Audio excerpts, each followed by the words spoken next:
Hello.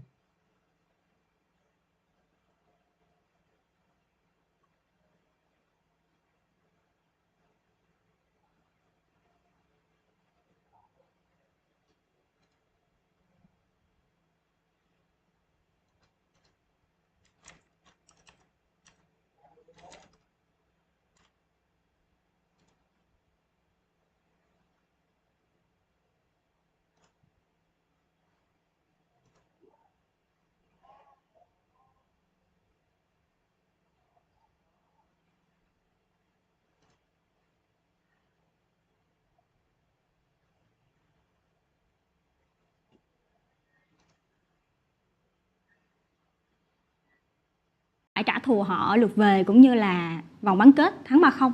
Ngay cả ở World thì Jisoo cũng có khả năng làm khó được T1. Đây là một trong những đối thủ chúng ta nhắc tới T1 rất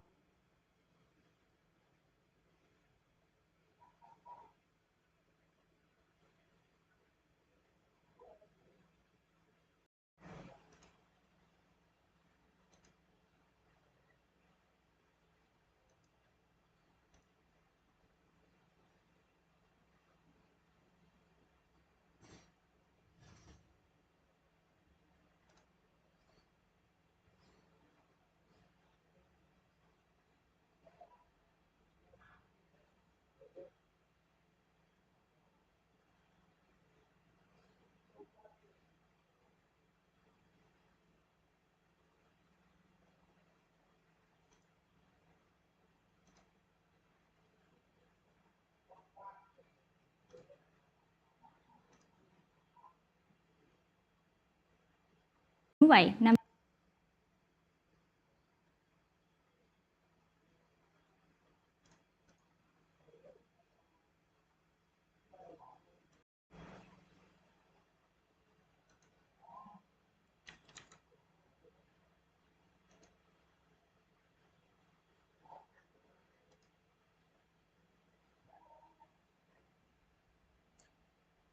Cái lỗi đó.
thấy là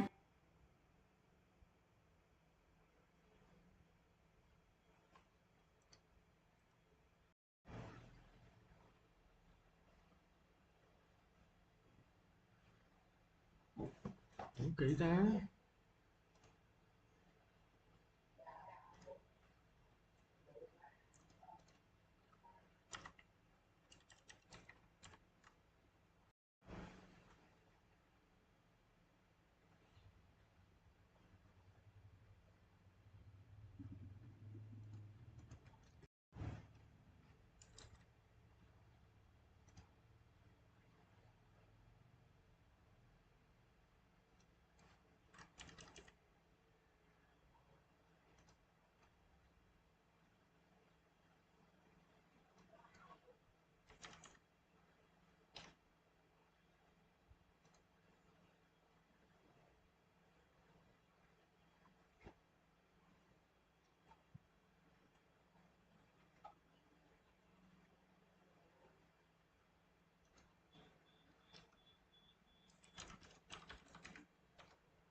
Khi tóc trở nên sơ yếu vì hư tổn, chỉ gội thôi là chưa đủ.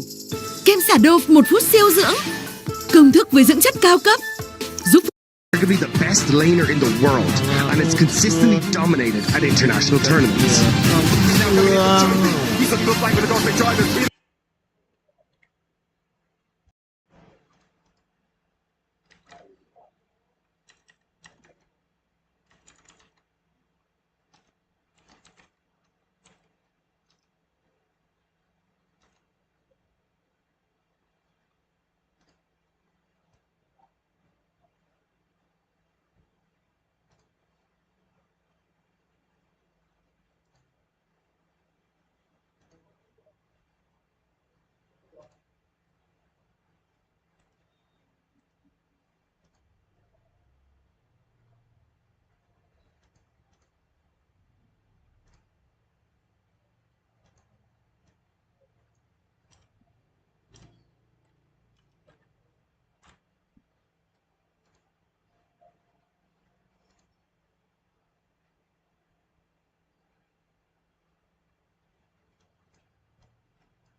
LEC thì có một cái đội có top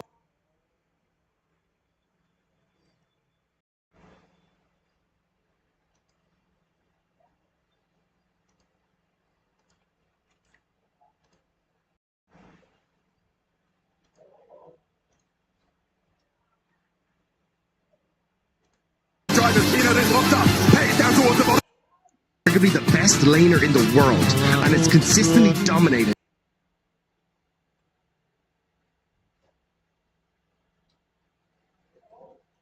at international.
So, which play was the most impressive? I think the second one was most impressive. Second one, with the thing on his head. The comic row? Yeah, that one. What about you, Bibi? For me, it was the mask change. It was very impressive. A lot of cool stuff. How are you feeling about watching the whole show? I mean, it was very impressive. I think a lot of showcases of like a lot of skill. And I was really trying to figure out how the masks were getting taken off and put on at the end as well. I really liked all of them, kinda. I think they were very impressive, and I feel like I could never do anything like they did. That's pretty hard, for sure. I was impressed by the one with the projector with the hands. So, What about changing the costumes? Become the characters on the stage. I think every one of you will be cool in the costumes. Let's go!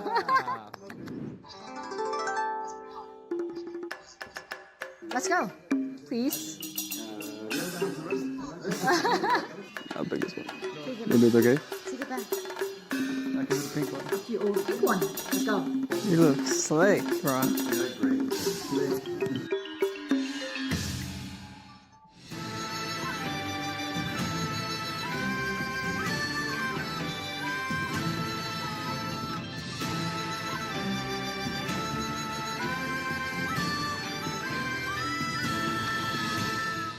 好，我们现在换装结束了，看看大家都是各形各色，非常的缤纷。先问一下，他们觉得今天换装结束了之后，谁看起来是最适合的？ Maybe fits well. That looks like the top father. I would say maybe Hans. I like how Yike looks. I will take Mickey. Thank you. Mickey? Who's saying Rasmus? I'll take Mickey. And Yike. Thank you. 很感谢 G2 来参加我们这一次 Hi MSI 的录制，也希望他们在之后的比赛当中越来越顺利。Thank you so much for joining. Thank you. Good luck. Bye bye.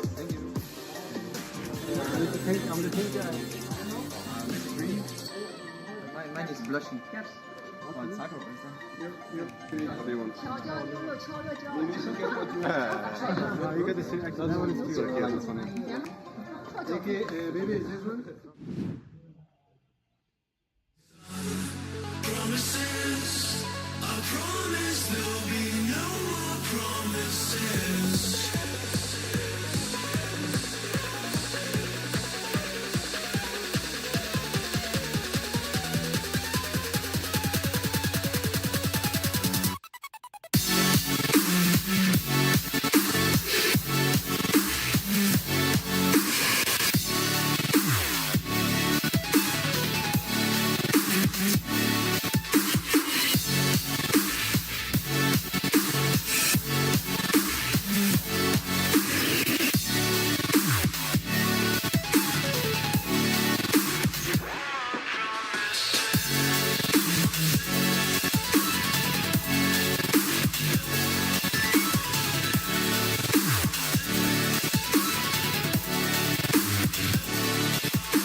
Welcome back to the 2024 Mid-Season Invitational, where the G2 Army is also in Chengdu, but I believe it will be the same for T1.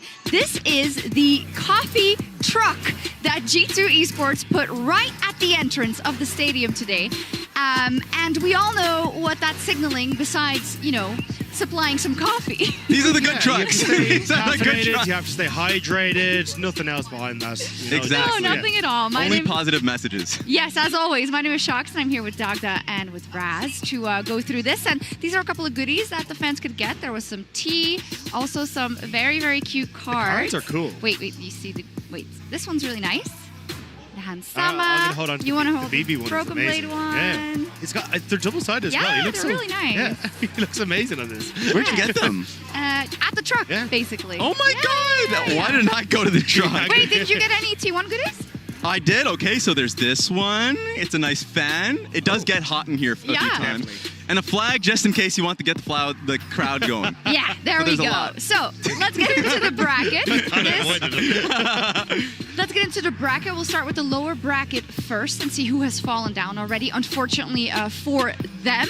And yesterday, of course, PSG fell down, but they were so close. That was heartbreaking. And PSG put up an incredible fight, been able to take BLG the entire 5 games, but that game 5, it kind of all just disintegrated for them. It felt like BLG came online with the kindred peak. Honestly true, but my hearts go out to Betty and Junja. They were both crazy throughout the series, but if you look at the upper bracket, this will be the final series we play in the first round. I can't wait for it. Yeah, it's that question of how dicey is it in this part of the bracket, of course, if you have to play PSG in your next match if you end up losing this match. Now, obviously, G2 versus T1 is one of those great matchup in the last couple of years where we really have a rivalry building, and we don't have a lot when it comes to, I want to say the West versus the East, but EU versus LCK or LPL, so it's something to celebrate. Yeah, it really is. I mean, at the start, it kind of felt very T1-sided looking at 2017, and then we kind of got to bring it back a little bit. G2 in 2019 looking great, but yeah, we'll have to see how this one's going to pan out. Yes. 24 series or games if you don't count that the show match that happened between the two.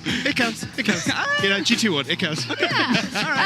If you haven't seen T1 yet, they were, of course, in the play-ins already, but they got through that in a really, I think, uncomplicated manner for them, which was also to be expected. But what should we take away from their performance there into this bracket stage, Raz? A lot of positives, I would say. It feels like they were working a lot on their lane swapping quite heavily, because if we last saw them in the LCK and their Hanwha Live series, and especially in their Gen G loss, I think they failed pretty heavily during their swaps in those instances, and I think they've only gotten better, so I'm excited to see them, especially Zeus. I think Zeus is somebody that's always a treat to watch and carry situations, so I cannot wait for them to play.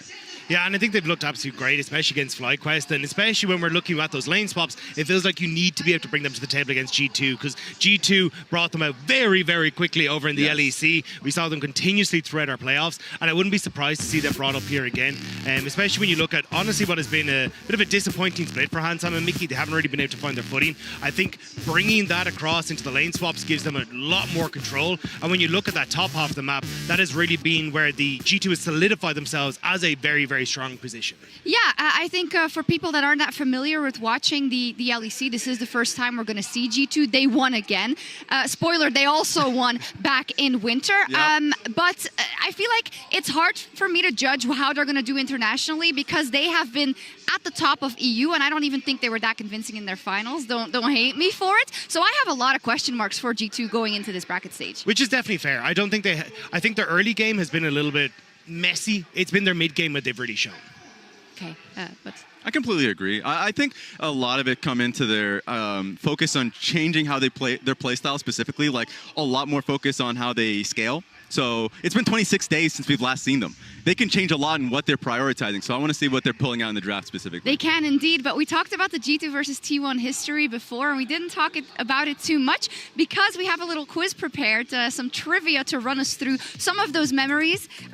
Let's get our whiteboards out. All right, here we go. I have the memory of a goldfish, so I'm sure I was there for many of this, but I don't know if I'll remember. All right, production, hit us with the first question. I'm what worried. we got? What is the series head-to-head between G2 and T1? Series head-to-head. Oh. This is an easy question.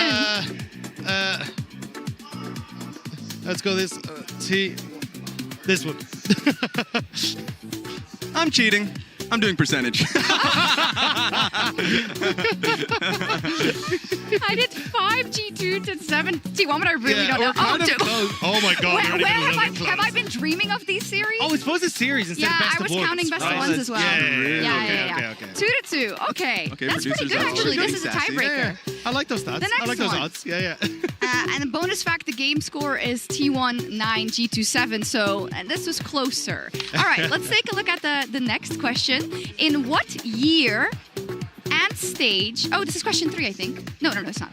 In what year and stage did G2 first meet T1 in a best of at MSI? That one's tough. Okay, I think it's this. I think. Were they? They weren't at MSI. Maybe. I think we all got Did it. we get it? Did we get it? Do we count? Do we count it? I don't know. Do we count? Boom! Oh, okay. Let's go! I totally didn't cheat. But was Brazil, wasn't it? No, that was 20. Oh my! I have the no brain of idea. a goldfish. I'm not going to Places talk. are gone for me. Yeah. Anyways, let's see. In 24 games between G2 and T1, how many pentakills have there been? Oh hell no! Well, I know of at least one. I think. So there must have been at least one other one, right?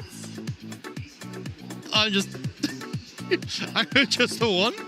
You don't get that many pentakills, right? There's no way. I'm going 3. Oh my god, we got different ones. Too. Let's go! Yes. Oh, why didn't I follow my gut? I think it was Caps too. Yeah, Caps Akali pentakill. Yeah, that's crazy. Oh, the answers are also in there. Yeah. Oh, I can't do my Wow. job. It was Caps on Akali. That was the year G2. Then our next question is to complete the draft. Oh god. Good luck with that one. Yeah, I know. What champions? I have to think back to metas of old. Ooh. Okay. Okay. I mean, there's the Galio. Oh god. Okay, we have to be quick on this one. Yeah. Conplay. Wait, is that the? Oh, it's always. I mean, I think it's. Oh wait, I forgot Wonder. What the hell is Wonder playing?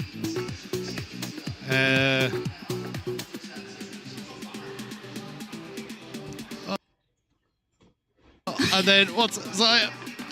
Okay. Okay. I think I. Oh my god. This is so hard. Wait, you can't read What it. does yours say? I put Rumble Oriana for T1 and Aatrox and Yasuo for G2, but I don't know. Oh, okay, I'm not even Oh, close Sandra to T1. Mike, of course. That's disgusting. I had such a shortcut. Yeah. Yeah. I knew this was the funky year. I should have just Damn. guessed Pike. There was like a 70% chance you were No, going to but hit I'm Pike. if thinking you just about say it. completely the wrong series also. This Yeah. is, at least I didn't swear this time, so that's There's still good. time. There's still time. Yeah, there is still time. You get one All pass. right. With that was a horrible performance by us. Hopefully a better performance from our mid laners on the Rift, and that's also our featured matchup presented by Mercedes-Benz, Caps versus Faker. Caps has cemented himself as the GOAT of Western League of Legends, making it to 2 back-to-back World Finals, winning more domestic titles than any other European player. Caps goes all the way to the steps of the fountain for a pentakill! But he's been chasing the success he had in 2019, trying once again to win an international title, only to always fall short on the world stage. In his featured matchup presented by Mercedes-Benz, he steps forward with a roster that has been solidified over 2 years to try and take back his former glory and make the West a contender at MSI once again. G2 Esports will win MSI 2019! The greatest Western player means little to the greatest player, period. Faker is a legend of the sport, full stop. Unlike Caps, Faker has been able to capture his former glory, winning Worlds 2023. And now, he and T1 are here to show what it truly means to be a GOAT. The king of the LEC versus the king of the world. Let's start with Caps and his performance so far, because in the LEC, it has been great. It has been wonderful, but it has been kind of the story of Caps finding himself again over the course of the last year. When we look back at 2023, there was a lot of doubts cast at Caps going, where has the best mid laner in the LEC gone to? And the fact that he's managed to find that resurgence speaks volumes about the work G2 have done behind the scenes with him, and also the fact, the confidence that he has had in his own performance to say, give me Azir, give me the Nico, let me find these resources on side lanes, and I will be the carry that steps up for G2. And time again, again, when G2's early game has been doubtful, it has been Caps who has stepped up and been that clutch factor for G2. And while it's been amazing to watch Caps, me just watching Faker in the LCK has been incredible as well. There have been moments where he's been able to save games for his team, like the two plays that come to mind. Damwon, Orianna ulti on the top side of the river. There was the Azir instant quadra kill where he's just still incredibly clutch. There are moments, of course, like people will never let him live down that Game 5 Rift Herald play.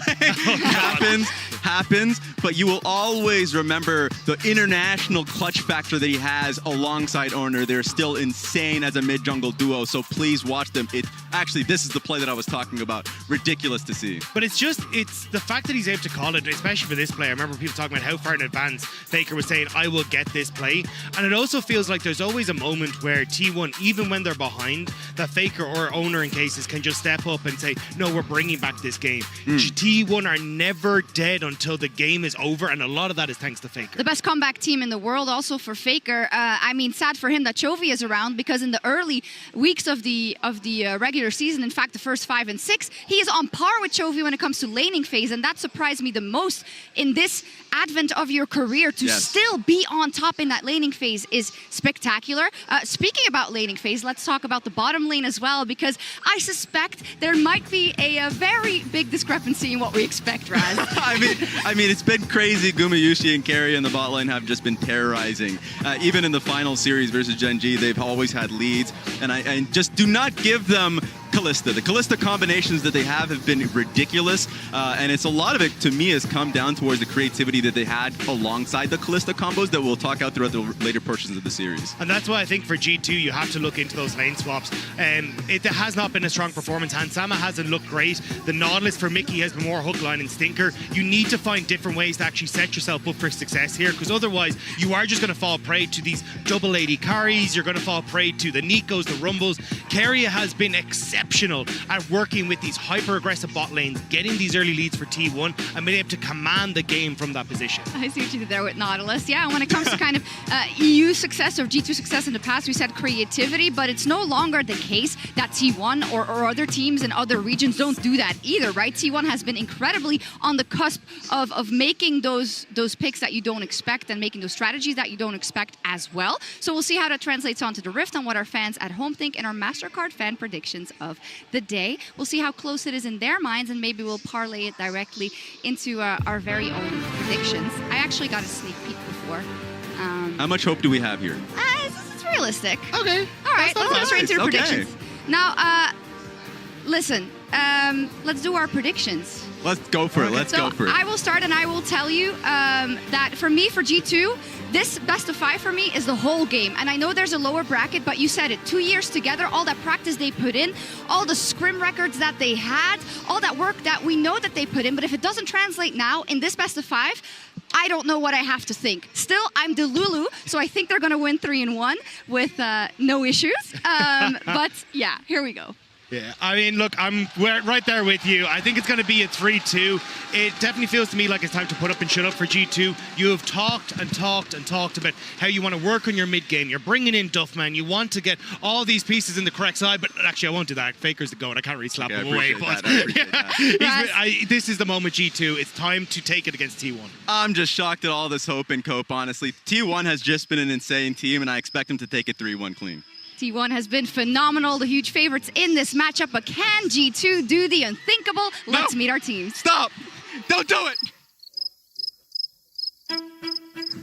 Going into 2019, it was quite a crazy start, honestly. Where were you when the West rose up? G2 Esports eliminates SK Telecom. We're willing to take a lot of risks that most other people weren't, and we just got rewarded big time for that. This is what Heat League of Legends looks like, and it comes from Europe.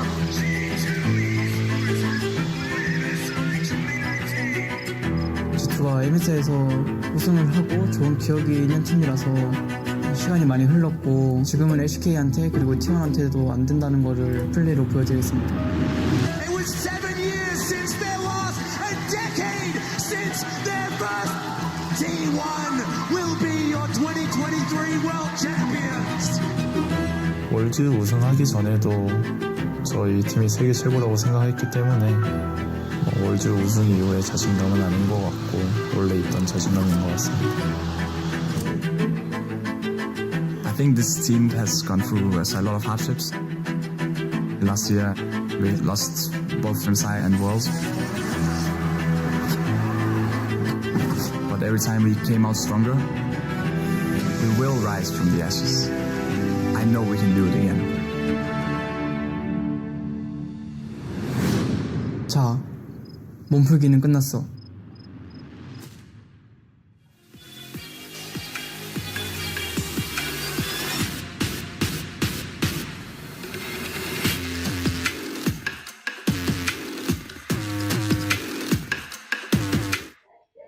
Vui em. “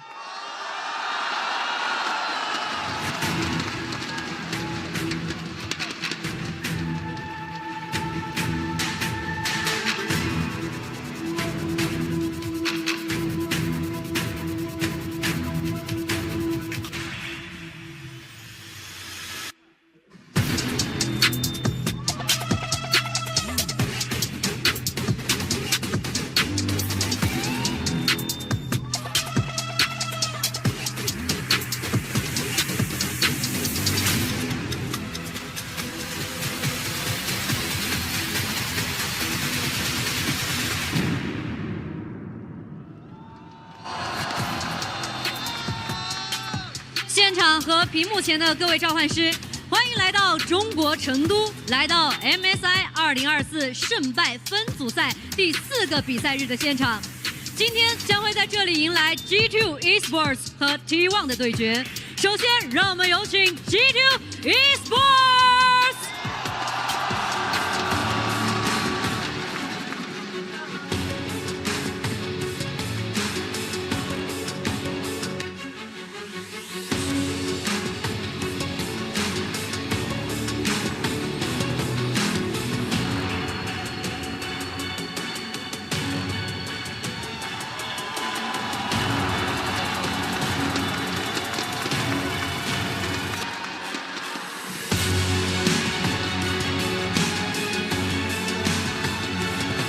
接下来，让我们有请 T1。G2 Esports 对阵 T1 的比赛即将开始，让我们共同期待两支战队的精彩表现。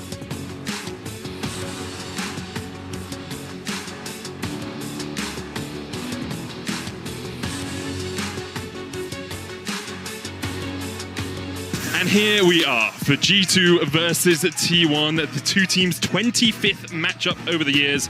I'm Medic, I'm joined by Vedi, and in the middle of the Medi sandwich, we have a Mao. Chronicle, it's great to have you here. I'm looking forward to what is going to be an amazing series. I can't wait. I'm very happy I get to be part. I always watch this dynamic. Always looks very fun. You know, I really love the bickering you guys got going on. So I'm here to provide meta commentary on that. Secondly, first and foremost, though, this series, I am mega excited, particularly because we haven't seen G2 in a while. Yeah, I mean, this is going to be our first debuting of G2 since, of course, the Spring Finals, where they were able to defeat Fnatic.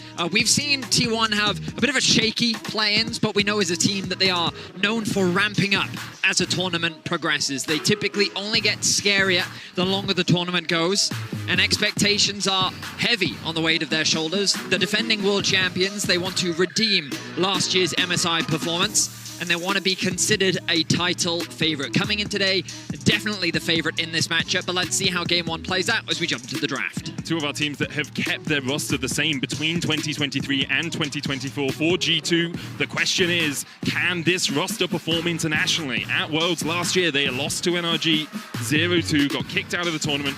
T1 obviously won the World Championship, so a slight disparity in terms of their records last year. Neither of these bans from G2. Any surprise? The Senna is self-explanatory, opens up Karia's pool, and Guma is incredible. And the Ashe also not allowed for Karia to get at any point. Main question is it going to be the Orianna here, which generally is the next go-to ban? But no, it's going to be the Rumble here instead. So Ori does remain open. That's something that Faker has so heavily gravitated towards when he's playing. Even very happy to blind pick it as well. The Neeko ban means that T1 is expecting the Kalista first pick to come through from G2. Remember that Vi is available. Both junglers do love the pick, but when Kalista is open, there's no reason not to pick it. Varus is likely to be the response from Guma. The question is, where does Vi and Taliyah fall in terms of the priority for T1?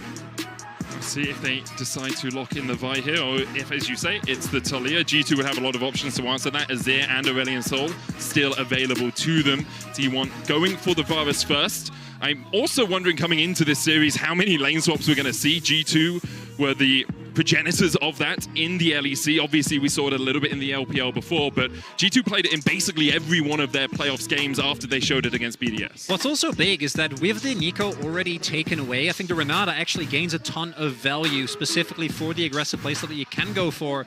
And if G2 does end up going for that, I think you actually want to try and look for some aggressive plays. The Varus, as you already pointed out, Vedi, absolutely no surprise. I would love the Taliyah here, because I think the Taliyah into the Kalista makes that much harder to play out. But instead, going to be very early priority on the Xin Zhao here. Probably has been the best, most consistent jungle bruiser. A lot of early pressure. I mean, T1's looking at Orianna right now. You can see the engage already starting to come through. We know that Faker absolutely loves the champion, and Keриa's support pool is deep enough that they'll be more than happy to allow G2 to pick that, maybe even give counter towards Keria. They can even look to blind pick the K'Sante, given that it is available. Yike locks in his, why have I forgotten the name of the champion? Lilia! Well, oh my goodness. Understandably, because it hasn't picked in a while, but Lilia, particularly into these melee junglers, with the amount of clear speeds that she has, can be incredibly oppressive. Really cool to see her right from the get-go, and then the Tristana locked in with it, so that you still have AD, AP pairing here for the mid-jungle 2v2. And Yike has played Lilia 4 times this year, but most of it was back in winter, a few months ago. He's 100% win rate on it, very comfortable on the champ, but it is surprising to see it this early on in the draft. Although, you could say G2, as the team that loves to experiment, bring something new into the format, it's not too surprising to see from them. Jax ban feels mandatory here with both TF and Xin Zhao locked in. That's the only one that I am pretty sure T1 is going to go for. We'll see what else they want to do here. But already, first curveball being thrown here. The one thing that I do agree with you, what you said earlier, Vedi, is that I think it's most likely that T1 is just going to look for a straight-up support counter pick. Until they see what is paired with this Kalista, Keria, with his champion pool, always going to be looking to try and get a good matchup in the 2v2. T1 banning away the Zac. They might even consider banning away the Sion too, if the expectation is that the swap will come through. We do remember when Zeus's Twisted Fate did get swapped on. He didn't have the best time. He did not. So T1 definitely going to be prepared for that possibility. With the Renata taken away, something that you guys were talking about earlier as a potential support answer, does mean that G2 is looking at something like a Nautilus, a little bit more engaged on the bot side of the map. The question is, G2, they do need a little bit more engaged, a little bit more frontline to play around when you are running double AD carry. While you do have strong siege, potential scaling, great front to back, you need a frontline to actually play around to be able to play out these fights. So the Nautilus is going to be the ban away from T1. Reading the anticipation there from G2 and the Taliyah response as they round out their bans. Yeah, really big. Nautilus also gains a ton of value with the Renata already being off the board. So T1 not taking any risks there, as we are gonna, imagine, get Faker's mid lane pick here. Still has a few options. The Orianna still available to him. Aurelion Sol and Azir still possibilities. Faker not known as a big Aurelion Sol player. In fact, I don't think we saw him on it at all in spring. Instead, the Azir locked in 11 games on that. Not too surprising. He's gone for something a little bit more comfortable. I mean, it's Faker.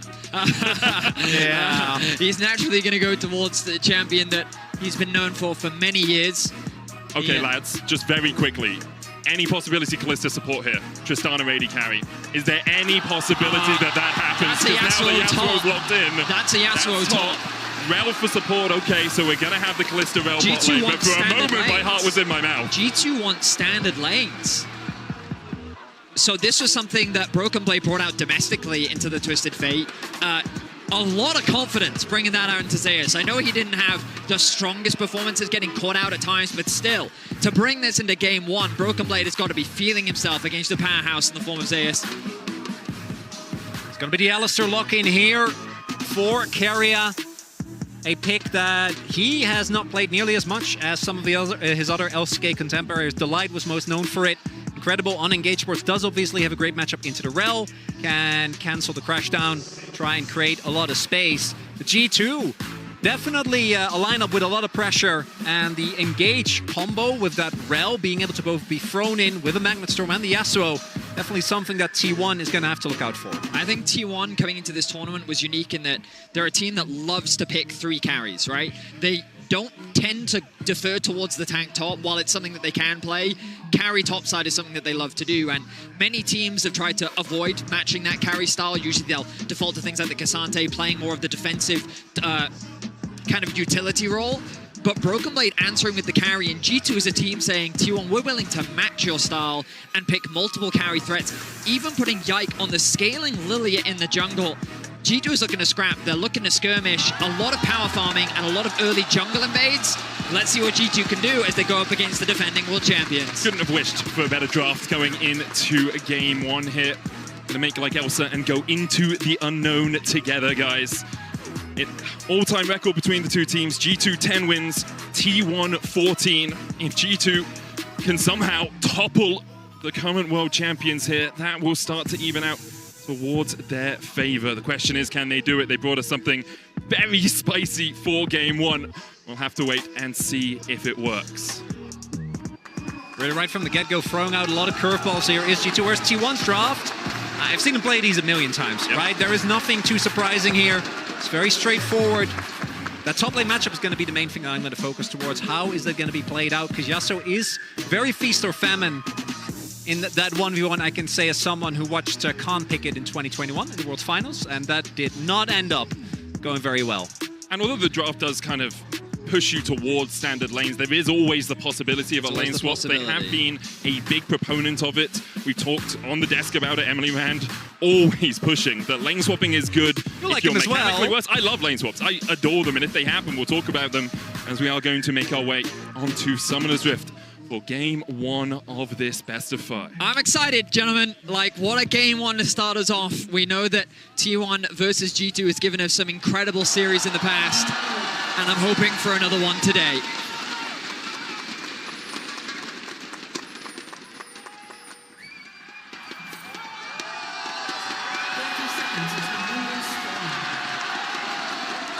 As we hear the support from the fans in the crowd, I'd say about 70-30 T1 favored here in Chengdu. G2 setting up relatively standard line of scrimmage here. Actually, all of them are on the bottom side of the map as T1 maybe looking to step in here. G2 trying to overload if Keria does overstep. Mickey looking for Faker, who steps around the wall, and Mickey's there for the knockback. Faker locked up first. There's nowhere for him to go. G2 first blood. What was Faker doing there? Pushing in through mid, trying to work with his team. I think he was trying to ward Raptors. I mean, he gets the ward down. G2 with a level 1 plan. I believe anticipating that, secure first blood for Broken Blade. I'm going to call not worth. I don't know about you guys, but I'm pretty happy with how that went. Getting a ward on the Raptor pit, not really going to be worth giving up first, but went to Broken Blade as well. And level 1 Alistair, you're not going to want to take that trade, so right from the get-go, G2 looking very explosive here. The one upside for Zeus is that Broken Blade hasn't been able to actually back yet and spend his gold. But once he does, that 1v1 is going to become even more precarious. Interesting choice of runes in the bottom lane as well. Hansama going for the lethal tempo Kalista here instead of Hail of Blades. Gumayushi's running Hail of Blades, expecting to trade a little bit more in the lane. Often you run Arcane Comet if you're just going to look for that long-range poke. So we'll have to see how those 2v2s play out as Mickey dives in, knocked up, and that's the power of Alistair into Rel. Broken Blade getting the early level 2. Nice trade on the Zeus. Once the wind wall comes through from Broken Blade, you're going to see how challenging this matchup can be. And again, I got to compliment Broken Blade. He's had a bit of a negative stigma around him when it comes to performing internationally. Last year, I think he honestly had a very solid performance overall from G2's side. But we'll see how he does. So far, off to a strong start, securing that first blood as Yike does a full clear from top side, pathing towards bot. Oner mirroring him on the other side, but note that it's G2 who has push in the bot lane. We'll see what Yike can do with this if he's looking for any type of invade. Do you also see already, and this is something that's only going to become more pronounced as the game goes on, is that Yike is going to naturally outpace Oner. So Oner is going to have to make an impact on the map because of the fact that this Lilia, particularly once she gets to her first item spike, is going to be able to get so much done as Mickey, looking for Oner in the jungle. I mean, look at this. 3 pushing lanes for G2. Broken Blade getting a cheetah recall in. Picked up the recurve bow already. Mickey actually not dropping a ward. Carrier forced to move into the jungle to help Oner secure this camp, expecting an invade from Yike, but he's choosing not to commit it for now. Cheetah recall in bot lane for Hans Summer as well as they got that push in. He's now got a longsword and a ward to try and spot out Oner's early pathing. Oner's even in the mid lane though. Faker didn't burn any summoners at that level 1, so Caps just trying to trade into the Azir here. Faker also gone for the Halo Blades, which we often see when you're trying to play into one of these more aggressive matchups. Try and get the short trades, get full Flare out of that rune, and then disengage. As Oner looking for a play towards bot side here. I'm not sure how much of this is just trying to make sure the push can come from T1. They do have a ward in the Pixel bush. Oner might be waiting for the crash back as well if G2 overextend. I expect to see him getting to this bush and then just starting his recall. Key. A little bit. A very tense moment. It would be very dangerous for G2 to force this as now they look for a play top. Zeus has exhaust, flashes away from the Steel Tempest, would have been knocked up and locked in a card, but can't use it on G2. The wave state is now in a horrible spot for Zeus. He knows that his jungle is covering for the bot side, afraid of a gank, but fortunately for the bot side, they should now be able to get this push in, look for a recall if they want one. And you immediately see Oner pathing up towards top side. He has to. Yeah, helps that his Krugs are there as well, so he can do those on the way, but looks like he's just going to try and make sure his top laner is okay in this lane. Halo Blades coming through from Faker. We've seen so many different runes for Azir throughout the year, but the Fleet Footwork coming out from Caps will help him get a little bit more sustained in the early levels. Yeah, we've seen everything from Comet to Fleet to Grasp. Conqueror to Grasp. Yeah, the Grasp one I'm glad that didn't stick around for too long. Yeah, that one was not very fun and interactive. Oner is going to get spotted here again, and also what we're talking about, delayed himself a little bit there towards the bot side of the map to maybe look for a play. And Yike, he's just farming and farming and farming. And again, with these AP junglers, early on, the difference won't be as pronounced, but once you get to mid-game, once you get to the first item spike, which I assume will just be a Liandry's, you're going to so insanely outpace the T1, they're going to need to try and look for something. But due to the early laning phase, really in every single lane, I don't know how many opportunities they are going to get unless they find an actual play, but with the prio, Oner has been tracked very meticulously. I mean, there's little Oner can do in these early levels, right? You've already highlighted it. When you're playing against 3 pushing lanes, Yike has so much freedom. The fact that he hasn't chosen to invade was kind of the more surprising part, as T1 did try to play around it, but didn't have too much to be worried about. Broken Blade, level 6. Don't think he can kill Zeus here, but he can chunk him out. Oner on the bottom side of the map. Will he be spotted on a ward? Junglers hovering around top. Oh, hang on. Engage coming in from Carrier. Oner's on his way across. There's the stun as well as Mickey tries to Ferromancy away. Flashes as well. Will survive for the moment. Oner can't quite land the win. Becomes like coming to join the party. Caps TP'd in, but T1 able to walk away from this for now. Yike not yet level 6, so doesn't have that Loathing Lullaby. T1 going to feel good about that one. Got a TP out of Caps, buying Faker a little bit of time in that mid lane. And not going to give anything up outside of the Ignite. Mickey does have Hex Flash, so not the end of the world. If they would have gotten the kill, though, that could have been a big turning point. Not going to be the case. Caps is going to be able to catch the wave. T1, the proactive play. It's a little advantage, but not that much. Azir, crucially, which is why I think he stayed in the lane for so long, as Broken Blade pulls it, gets it pushing into him, that he wanted to hit 6 in case there was either an opportunity on the map or maybe a really aggressive push from Broken Blade as Mickey. X flash forward. Faker has a flash. And also just dash away, dodges the stun. Faker sidesteps. Sublime to see. Caps still has the jump away here. Oner can look for the wind, becomes lightning across the wall, doesn't land it. Caps now with the push in mid can move up towards this top side and help Yike take the grubs. Looks like Oner won't get any of those first course of Grubberinos. And so far in this early game, things looking up for G2. When you kind of look at it holistically, Zeus still doing very well considering the amount of pressure that's been thrown towards him on the top side of the map. Caps going in, knocked back. We've seen Caps do this before he flashes. Not quite enough damage, but one more Vodo is enough for Caps to get G2's second kill. Faker walked back into that. I think he might have been able to get out with Caps flashing, having to because of the ultimate, but no. Second death here for Faker, and G2 pulling further ahead. Caps this year has been performing out of his mind. Undisputably considered the best mid, the best player in the LEC. Starts the series off with a solo kill. Dell goes in with the last breath, the Lilting Lullaby as well, double sleep, Yike knocked back, watch out, Eep indeed for T1, and a gorgeous flash from Broken Blade, the Keyblade follow-up, G2 are 4-0 up. And the exhaust and Broken Blade, that doesn't matter when Yike is there, level 6, Haunting Guy's done, even with the flash, T1 getting obliterated here in the early game. G2 defying expectations 8 minutes in. They find themselves with a 2k gold lead. But we should never jump to conclusions. T1, they do a good job of finding ways back into the game, but so far this early game is just individual prowess. Caps gets knocked underneath the tower by Faker. Quick thinking, using the ultimate to knock Faker out of range. He follows it up with the reset from his W, and the flash secures a kill. And then we look at the top play. And here again, the exhaust, yeah, it mitigates some of the damage, but the sleep still comes through. And because both Owner and Zeus are slapped, is an opportunity. Broken Blade getting the flash knock-up as well. And we come back to a pause. Wow. Okay, so much to break down there. G2 have utilized their early game pressure incredibly well.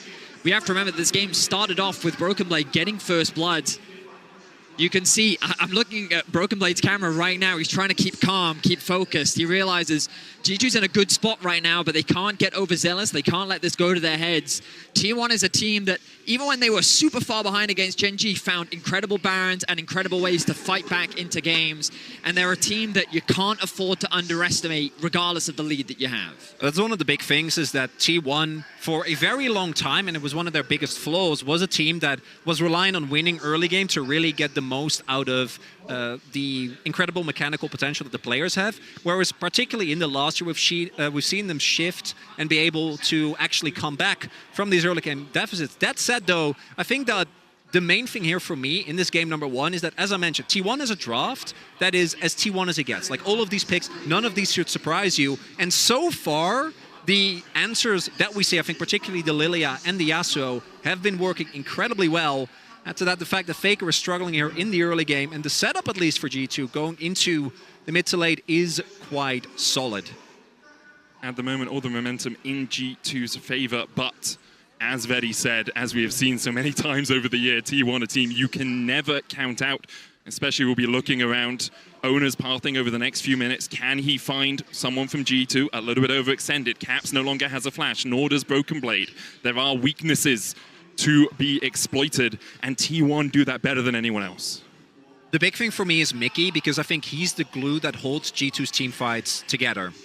He's the one that's going to have to find the solid engages, and I think that might be a little bit hard with Keria on the Alistar. That said, though, if the side lanes keep getting further ahead, G2 is going to get first to every single objective, and for T1, even with how good I think their team fighting is, are still going to have a really, really hard time to actually leverage the one member that isn't behind, which is Guma.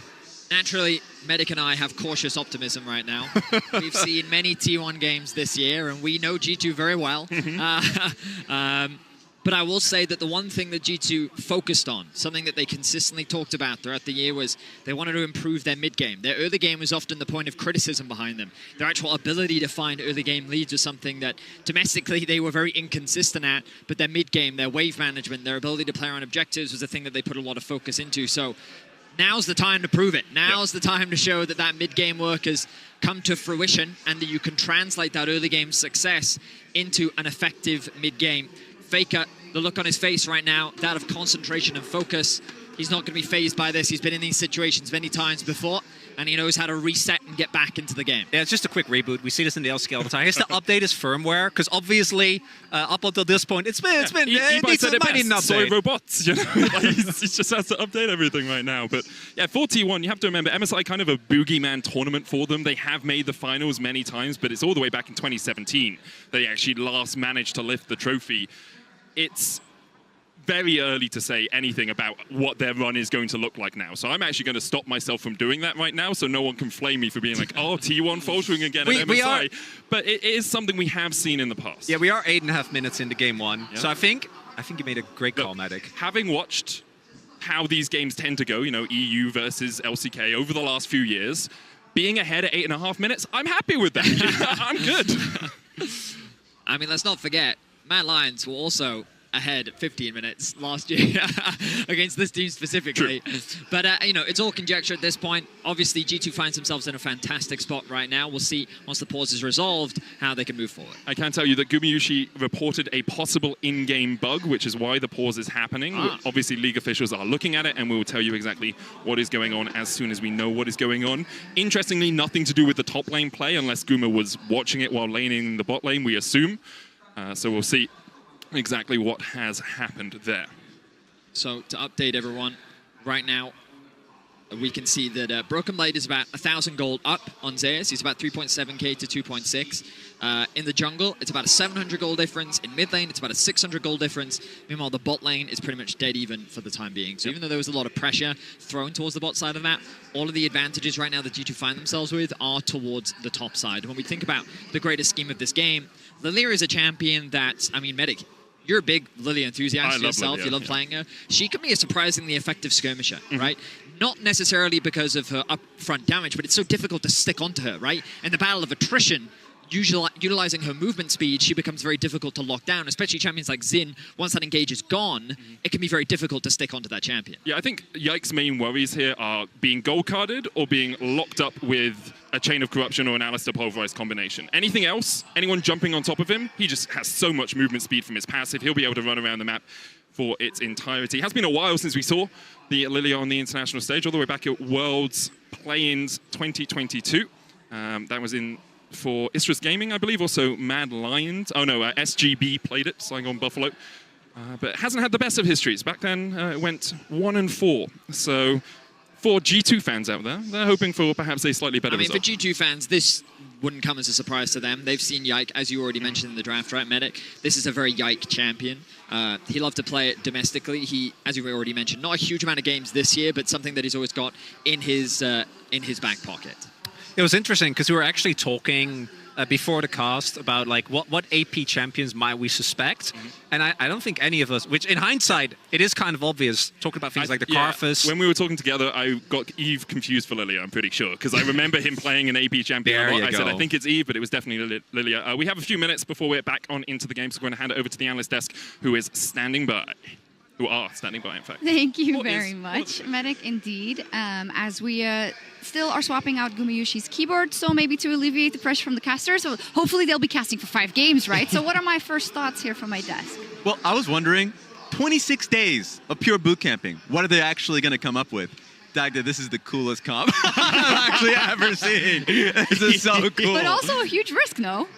I think it's a bit of both, right? Because you are going into a best of 5. You might as well take the risk in the first game and see how it goes. We expected a lot of lane swaps because we're like, look, it hasn't been the time for Hans and Mickey. Let's see what they're going to bring to the table. But this has been great. You end up with the Kalista, so you get that aggressive bot lane that you're able to just go, hey, we can either try and win or at least go even. And it's the rest of the map that I'm super interested in. The fact that you have this Tristana that can go toe-to-toe against the Azir in the early stages, and you manage to pick it early, so you get to ban away some of the more nuanced picks in the mid lane that can go against it.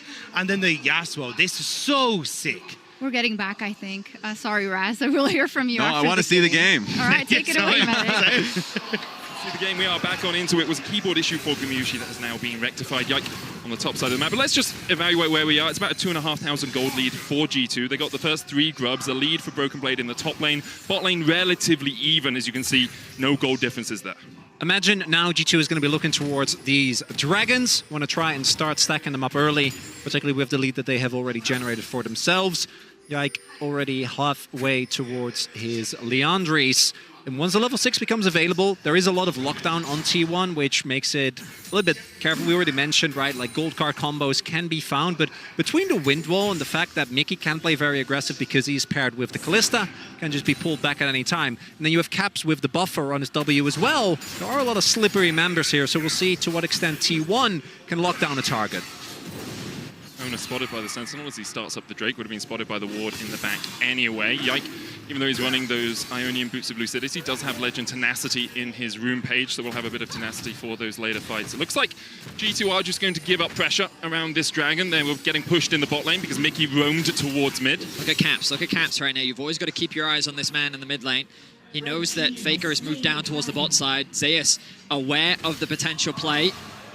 Zeus steps into the bush. Caps looking for him. Gold card locked, but Zeus doesn't really have the damage yet to take down Caps. Has the plated steel Caps first, though, so he doesn't take too much of his own health bar. Big thing here, of course, is that if Caps can go there undetected and he can just press R on Zeus, last breath follow-up, and there's basically no way to outplay that. Instead, it's going to be the Dragon, and the Roam will get punished. Oh, Owner might just look to get Caps here. Wind becomes lightning. Hits. Caps going to jump away. Owner can go for the chase. There's the Destiny as well, and Caps in his jungle tries to jump away again. Flash from Zeus. T1 on the board. Nice collapse from Zeus. And T1 punishing the roam from Caps. He's going to lose more than just a plate. He's going to lose 2 waves in the mid lane. Zeus now going to lose a little bit of his own, but he shouldn't be too hurt off the back of that. T1 proving their tenacity, and after the pause, able to bounce back and find a big pick. Big thing there as well. Owner in a good position to catch the roam back from Caps, who ends up not only dropping a blade, but also getting killed. And then because Owner's present, Broken Blade also has to play respectful, can't go too crazy onto Zeus, even though the exhaust is still down. This is one of the things you can do with the Lilia, but given that Keria isn't currently known on the map, I think Yike makes the right call. The important thing for Yike here is you take a step in, you look for it, you reset Faker's recall, because then you can go for these grubs if you want. You get the mid push, you can already see Mickey moving across as well. Broken Blade has the push in the top lane. Kerry is trying to answer, he's level 6, as is Mickey, so we'll see how much work, how much displacement Kerry can bring out if a fight does begin. TPs are about to come back up for the mid lane as Faker making his way back towards mid, but the Mickey roam up towards top means that this is going to be 6 scrubs secured for G2, which seems to have been their priority with the Lilia. Broken Blade finding another nice trade towards top side. This matchup only going to get worse. Earlier we said that the gold is pretty even, but obviously after that small skirmish, you can see a 20 CS discrepancy starting to build up. And while Hansama is falling behind a little bit, a lot of that is just off the back of Mickey permanently roaming towards the mid lane. And Hansama kind of being forced to play this 2v1, which he's doing all right in for now. And now Broken Blade is sitting on a Kraken Slayer, his Berserker Greaves, and the wave state is an absolutely abhorrent place for Zeus. So really hard for him, and we see he's actually moving out on that to try and look for a play. Yeah, Faker's coming down towards the bottom side. Zeus can cover mid, or he can work his way down here, but with no Destiny, it's immediately called off by T1. The ward over the wall, spotting him out. Cap stepping a little bit further forward. He knows T1 are in his bot side jungle. Cap swiped back. Should be able to jump to safety. His owner's coming in. Yike looking for a bit of damage, but the collapse from the rest of G2 is not there, so in the end, it will just be a stop of the skirmish. A little bit disjointed there from T1. Faker committing the ultimate, and I imagine that there would be follow-up, but Owner not quite in position, and of course, being Xin also needs to actually proc his Broken Blade. Immediately goes up towards the top side. Broken Blade thinking he can step past this, maybe even proxy the wave to keep Zeus behind in the lane, but now Broken Blade is getting collapsed on. Caps pushing in the mid lane, should be able to get a plate of his own. Broken Blade stepping away here, tries to put the damage down onto Zeus, who locks in the gold card. Yeah, Broken Blade, you don't win this 2v1. Zeus steps in, there's the gold card, Faker shuffles forward, and Broken Blade should fall. He goes in with the last breath, but the shutdown to Faker is enough. Meanwhile, in the mid lane, Lifting Lullaby on Owner forces him away. Another plate for G2 as Carrier looks for the stun. Knocked back, TP behind by Faker, still no Shurima shuffle for him. He does have the flash though, and Mickey doesn't have much of a health bar left as T1 continue to collapse. Carrier has the flash. Headbutt pulverize, goes in onto Caps, Destiny behind, and now Caps needs to get the hell out of there, but T1 are trying to send him to the depths. Faker chasing in, Faker finds another. And from what was a great game state for G2, T1 punch back. Looks like the reboot was successful for Faker. Just barely able to escape is Mickey. Another pause comes through. But wow, just like that, T1, prior to the pause, it was 4-0 game state for G2. T1 have been able to find 3 kills, 2 onto Caps, and a kill onto the Yasuo as well. They're doing a good job of punishing this over-aggression from G2. Broken Blade overstays in the top lane. He tries to buy time, secure plates, do what he can to open up the mid lane as an opportunity for G2 to secure more plates. But then a nice TP from Faker to create the collapse onto the mid lane play, utilizing the TF ultimate as well. T1 leveraging their globals to be able to collapse and catch G2 off guard. Faker in that whole sequence. So first he moved towards bot, forced a response there, then moved back towards the top side immediately to punish an overextending Broken Blade, then found the TP back, and it's that type of map movement that I think T1 has so heavily relied upon, and it's also one of the ways this TF is what, like, still, even after that, because he didn't get the kill, 1.3, 1.4k gold behind. This is a TF. He is a built-in cheating gold passive, and right now, Zeus is looking like he legitimately is just a gold card stun bot. The problem is, if G2 play a little bit too far forward, that gold card alone, as we saw in that final play, can be more than enough. It definitely can. T1 striking back very effectively here. As you say, a lot of the movements of Faker and Oner through the jungle. G2 disrespecting a little bit as well, overstepping when they didn't know where Faker was. The bot lane play was stopped by a good ward, but Broken Blade was a little bit too far forward, did manage to get himself a couple of plates, and overall has about 1,300 gold lead there. That said, I also hope that G2 don't overreact it, as they are still in an advantage within this game. And this alone isn't enough to bring T1 back from the deficit that they have found themselves in. But it is, I think, a good moment to kind of calm down, because especially the play in mid that happened off camera, they were like a turret deep, trying to, I think, pressure. I don't know what exactly happened there, and I think that play might have been a little bit overzealous. I think the biggest things to T1 is that Faker is now a full level over Caps. Because bear in mind, with Caps' roam, he lost a wave, and then he got killed and lost another one. Then this play just happened, where Caps is going to lose even more now off the back of that. So Faker is in a very firm advantage. What was a 600 gold deficit in mid is now a 400 gold lead. And the fact that Faker has been able to bounce back is a scary situation, because Gumayusi down towards the bot side has still been gaining small advantages over time, largely because of the roams from Mickey. And now that Carrier finally gets involved in the rest of the map, he's able to find a quick kill. And T1 bringing back the competitiveness. What was a 4-0 start for G2 is now all of a sudden 4-3. We are going to get back on into the game. It was the same issue as last time. Gumayusi had a problem with his keyboard, and here we are back onto Summoner's Rift. 14 minutes in, the plates now fall off. T1 able to get 3 in the mid lane. Faker about 600 gold ahead. He's currently sitting on about 2,000 gold in his inventory. Drake up in 46 seconds, so Faker will want to get a recall off before that. Have another look at this mid lane play. TP behind by the Azir as G2 have overstepped. So G2 think that they can get a nice dive here. They don't respect the ability of Faker to TP, but I think to what add insult to injury is the Twisted Fate ultimate as well. Mickey splits off from the pack. I imagine trying to bait T1 away from his teammates, but they see their eyes on the prize. They want to get this kill on the Caps. The flash committed from Faker means that he's able to get a bit of revenge. Yike, just barely getting away with his life. Mickey going in onto Faker here. No flash on the Azir. Just trying to keep him busy. Still hasn't spent that gold. T1 investing on the top side. Gumayusi's moved up here, so this will be their Rift Herald. Hansamah's going to be able to take a plate in the bottom tower in the bottom lane with those 6 grubs. Obviously a lot quicker in terms of taking turrets, and it looks like T1 might just be sacrificing the second dragon of the game to make sure that they can get control over this Rift Herald. Herald, though, going to be valuable when it comes to sieging. Things like Tristana and Azir both have incredible wave clear, and that Herald is so important for being able to unlock that mid-tower. Oner doing a good job of counter-jungling as well, stealing away what camps he can. And ultimately, the map has been split. Isolating Broken Blade a little bit, but he's not going to be too upset about that.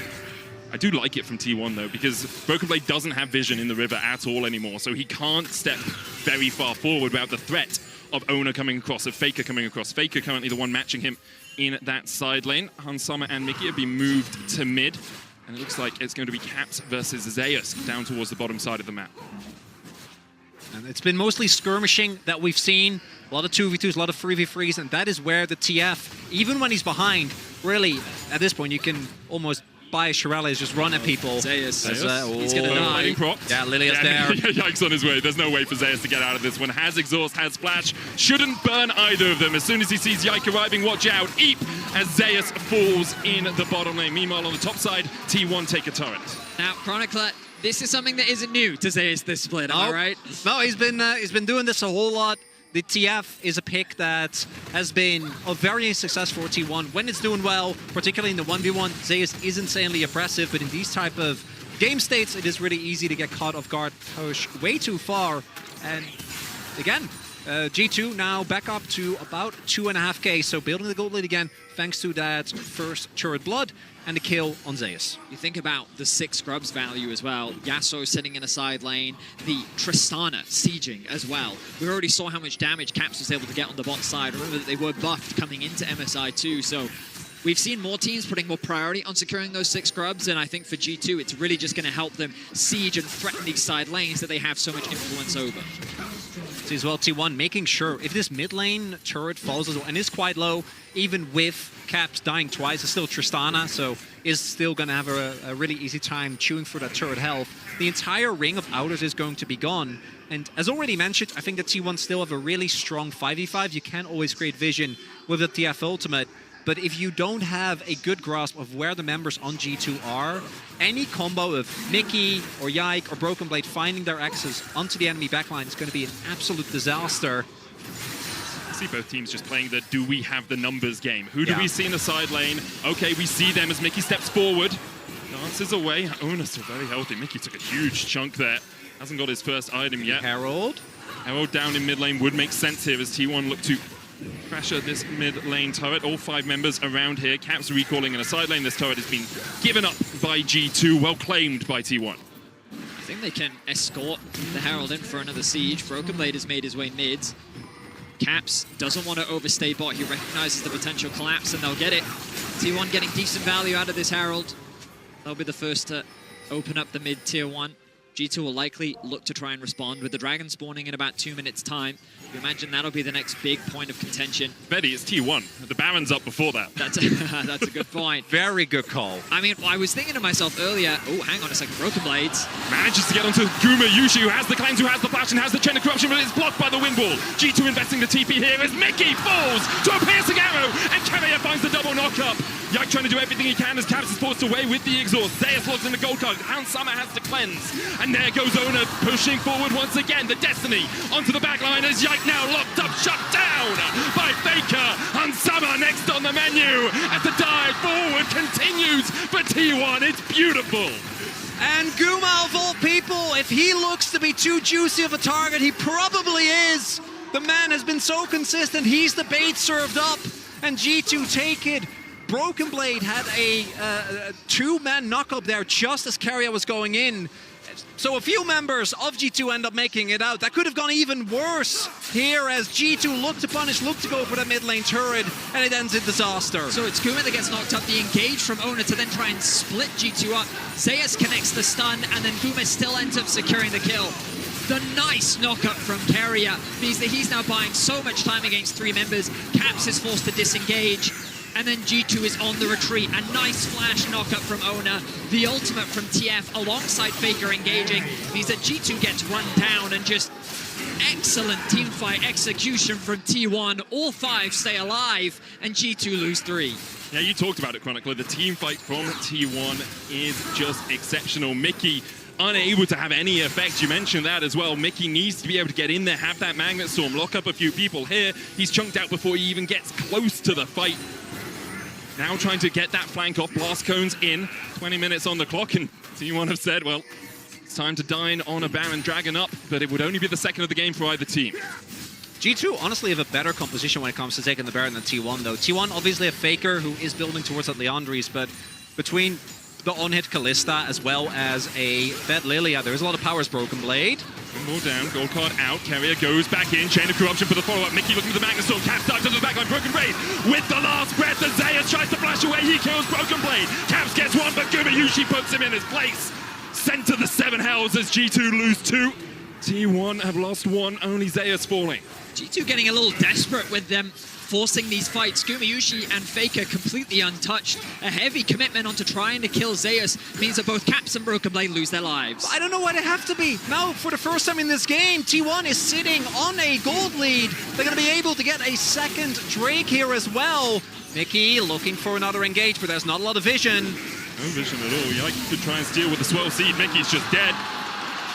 He's had a struggle on this rel, hasn't really been able to get into the game at all. Faker started this game 0-2. He is now dominating with a 2k gold lead over Caps. Level 14 on the Azir, 6-2-1. I mean, it doesn't mean anything, but if you put the control ward too far on your side of that bush, you can still be spotted, and their resets are stopped by Hans Sommer. The moment they see Hans Hopter, I was like, oh, wait, something's up here, gentlemen.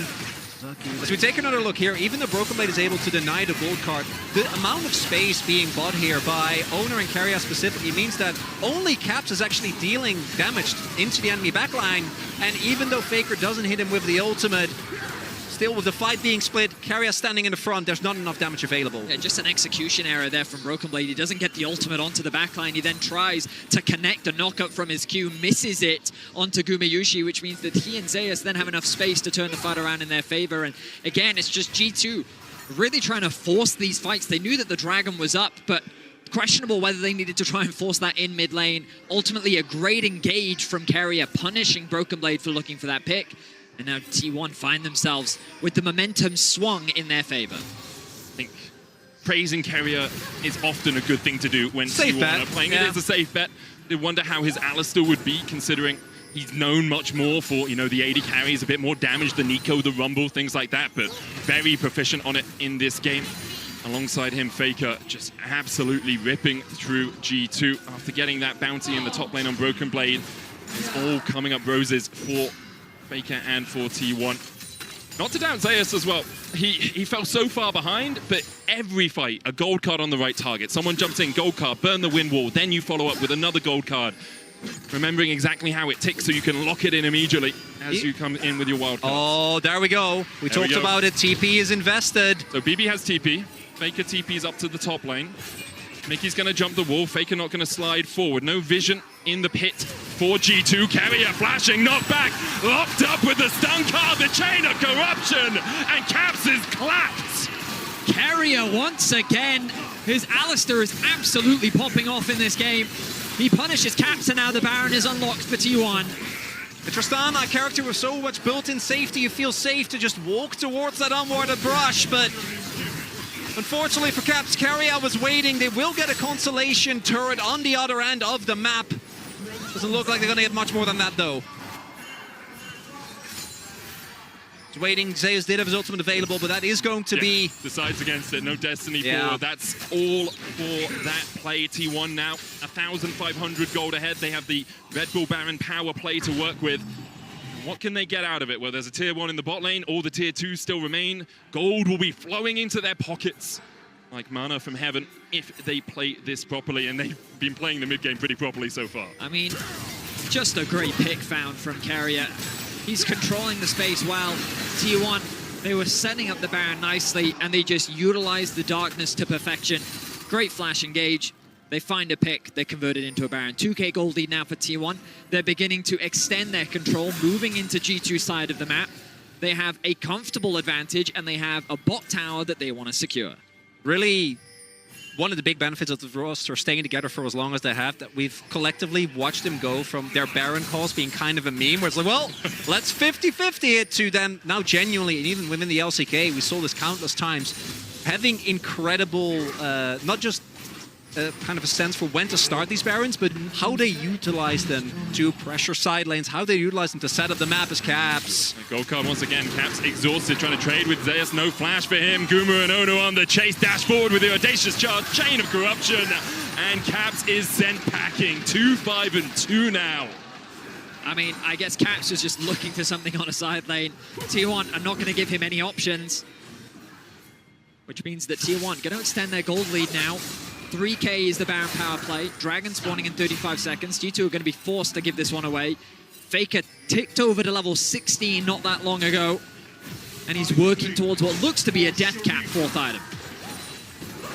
And we talked a little bit about MSI being T1's Boogeyman tournament. Well, last year at MSI, Caps was one of the main problems on G2. He really struggled to have an impact. This year, he's been performing incredibly in the LEC. We were talking about whether it's Prime Caps back from the dead. In this game, he has been struggling. Early game looked good, but ever since that topside roam didn't end up working out, it's been quite rough. T1 now setting up, making their way over. Baron about to time out.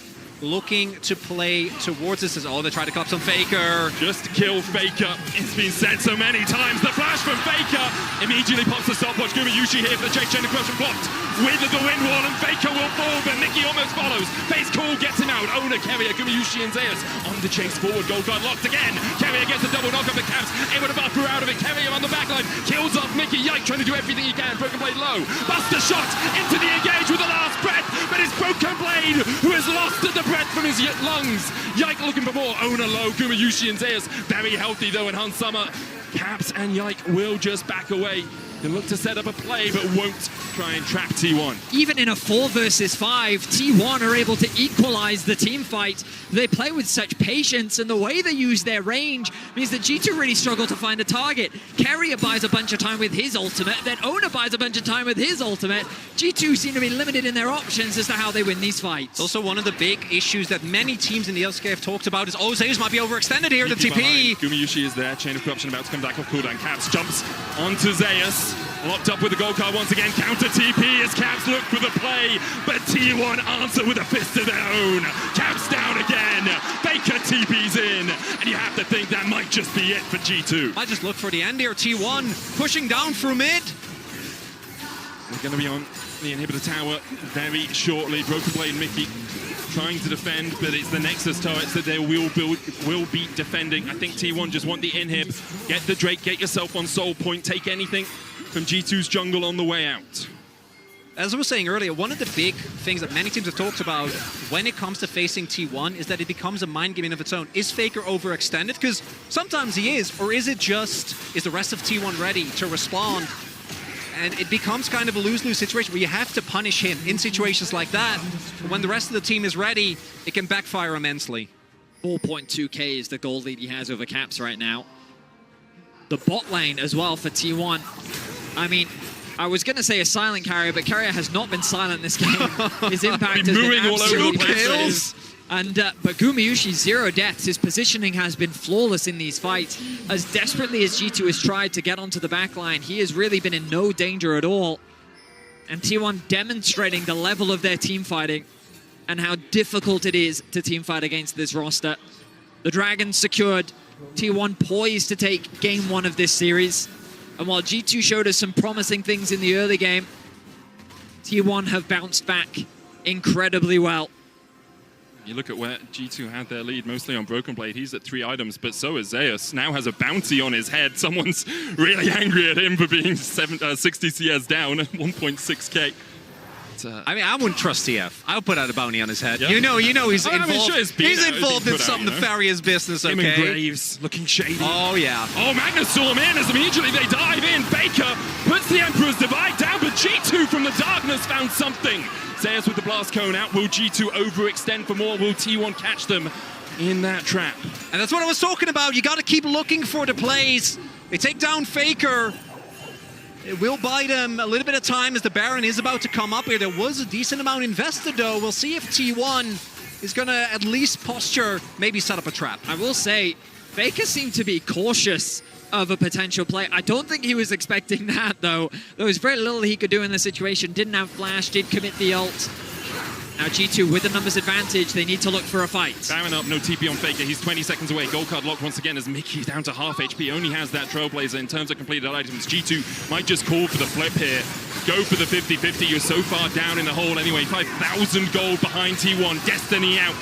Keria getting forced away by Caps. G2 still on the Baron, Chain of Corruption just goes wide. Mickey locked up with a gold card once again. The Baron down to 2,000. Zeus takes 1, but Yike gets the Baron. Keria with a 3-man knockup, Owner with the Crescent Guard. Stopwatch coming out as G2 just try and get out of the fight, but they might look for more. Yike has the lilting lullaby, only locks up Owner. Hansama dancing and ducking and weaving his way around the pit, but he just can't get away. Gold card locked again as Yike's day will be ended. The Baron for what? Perhaps a Nexus. Incredible team fight once again from T1. Keria just keeps finding these engages. They have 5 people alive, only 2 left to defend. I don't know if the Baron buff is going to be enough to keep G2 alive in this game. It would be a miracle to end all miracles as Caps is just demolished. Broken Blade there in time with the wind wall. The Baron up minions helping out G2 a little bit here as T1 start the siege. Keria down to half HP, Unbreakable Will almost back up for him. The first Nexus tower falling lower. They're trying to get both at the same time. They take one. Mickey goes for the engage, last breath, but it's only onto Zeus. The Magna Storm not going to do too much. And it looks like it's all over for G2 in game one. Owner playing with his food a little bit as Broken Blade's locked up. Caps trying to get the damage down, but Hans Summers next on the menu as T1 clean up G2. And it's T1 G0. The amount of dive available for G2, and Guma somehow ends up with a perfect KDA on an immobile carry. The early game, the counter picks. I love the game plan from G2, but it felt like in the middle there, they kind of lost track. And once they lost control, once you lose control to T1, they are not very easily going to give it back. The momentum shifted incredibly fast, and T1 seemed to never let it go. We'll have to see what the analysts think of that game, but it was a banger nonetheless. It absolutely was, but this is the best comeback team in the world, and you've given them their comeback on a silver platter. They will not say no to that, and they finished the game the way they took it over after, I want to say, the first pause, right? It's almost like they flipped the switch immediately. And it's interesting how I was talking to Maurits before, and he said one thing you need to know, Gumayusi has been the most consistent player for this team for a long, long time. And he, together with the rest of his bot lane, just masterfully played that game. It was so beautiful, and it felt like it was just that one opening. The moment they found that one opening, and to me, that was, I mean, we'll get through the replays, but sure. To me, it was like the moment Tristana went top, couldn't find a play, goes back mid. Owner's like, actually, let's see if your jungler's behind you. And there was that one opening that started to really give some leeway for T1. Yeah, I think it was how T1 consistently reacted to G2 going for these plays. We saw these a lot in the LEC where G2 would very quickly overload a point on the map. Yes. But it was T1 prepared for it. T1 were always there. They had Zeus who was coming in with the ultimate. They always had Owner in the back pocket. And when it got to these skirmishes, you have the better skirmishing composition for T1. Well, Raz, we'll take a look at the replay, and one of the replays we want to talk about immediately because every second counts in League of Legends, and thanks to the reliable Cisco network, T1 turned around a mid lane fight.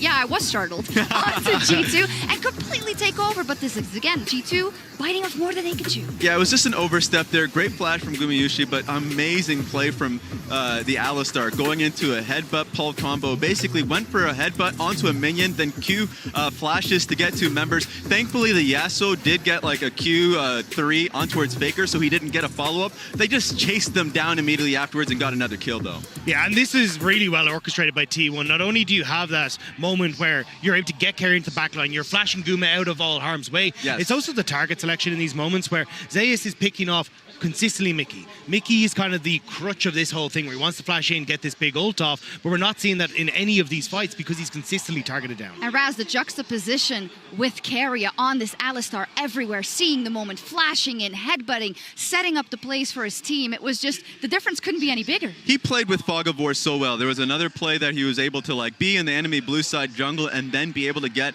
another play, another pick. He is so damn good on this pick. And another thing too is just like, these team fights, we were talking about it, Dagda. Actually, going into this game, the one problem they were going to be facing is the gold card and the Alistar and being able to fight past him if they lose a gold lead. And I think Keria really played well with the deficit that they had to bring them back in. Yeah, put into words beautifully. I also want to take a look at some of Caps' things. You know, Caps recaps with Caps that League does, that G2 does. We did it as well. It starts off well, Dagda, but it's not going to continue well. Yeah, I think Caps did a really good job here in the early stages of playing into the matchup, going, look, I can very quickly take over here, playing hyper-aggressive. But the problem was when he started to go up for this roam on top side, gets caught out in transition, then tries to play in towards these skirmishes again, gets caught out. And I think that was kind of the big factor here is when you look at the 2v2, it's the Xin Zhao versus a Nazir versus a Lilia Tristana. Having that front line of the Xin Zhao gives you so much more. And when Caps tries to make these plays happen, you're just consistently getting caught out. Yeah, the worst sequence of plays that happened to me was when Yasuo was up top lane, basically Broken Blade was in between two turrets, Azir goes top lane, basically gets him, and then you're like, okay, so don't make too many plays at once, especially with Yasuo dead, take a step back and just breathe. But they tried to make a dive towards mid lane when Twisted Fate had ulti, and a TP came through. Basically, I felt like the fundamentals from G2, when a mistake happened, we're just lost. It's like everything went out the window, right? Yes. Once that mistake. It's like the trade-off where you get a solo kill on Faker, I get as T1 the entire game. But it feels like the reverse of what we saw from them in regular split, where it was the early game went great, the mid game was poor. Yeah. And now this is where their mid game was a complete disaster. So it feels like G2. I mean, the early game really... wasn't always that good, Yeah. by the way. So I think, yeah. Anyways, but let's take a look at the context of the best of 5, because I guess you could take two approaches. T1, you were happy because you repelled this plan from G2 that perhaps you didn't see coming. Yeah. For G2, I guess you can see it as we're going to try this game 1, see how it plays out. We have a lot more in our bank in terms of we want to try, and we are confident we can play standard, or this was our trump card. See, because that was the first thought that I had. So I'd be like, actually, should I flip-flop and go from 3-1 to 3-0? That's the first thought I had. I was like, I probably shouldn't, because I would put more focus on how the first 5 minutes of the game played. BB played exceptionally with the lead that they had, and they kept the freeze there. I think as long as they keep the team play intact, that's for sure the conversation they're having in the back, then they can take a game.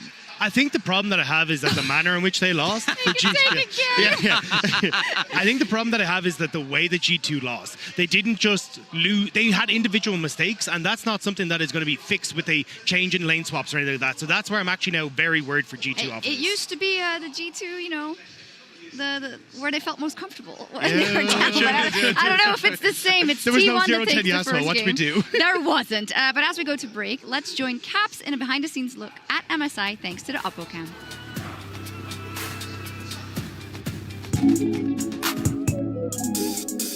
Hey guys, we're here behind the scenes on G2 Caps. We're filming some cool videos, some hype videos for the MSI, and I'm just looking forward to MSI.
Esport is the entertainment of the future. Nobody takes a title from G2. I'm doing something I've trained my whole life to do. Claim their 9th title. Find something you're good at, become a master at it, and then try to connect it to the esport world.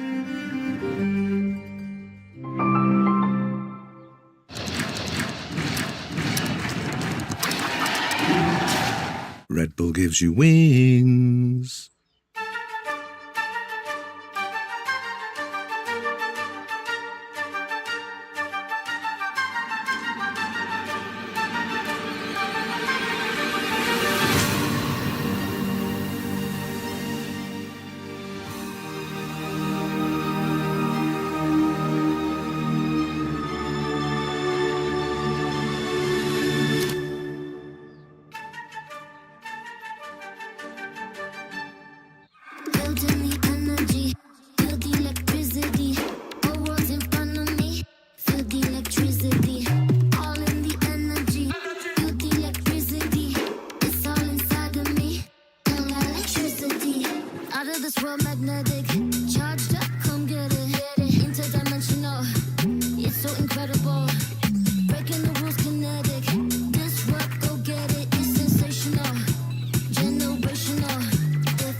Electric.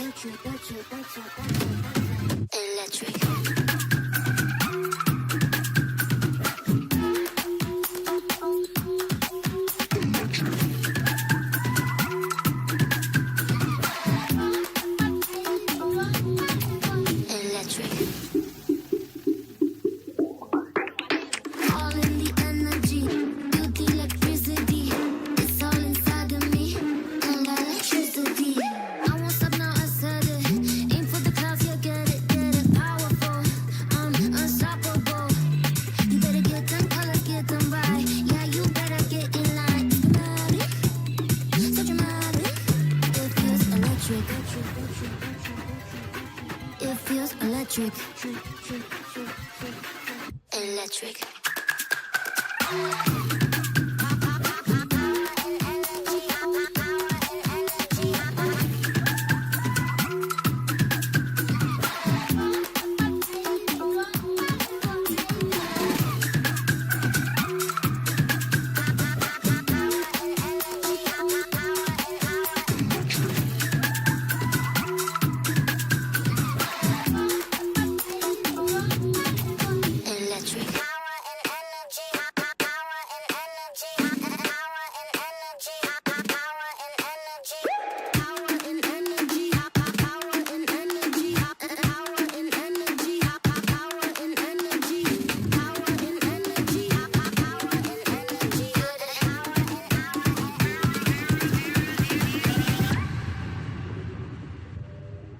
It feels electric.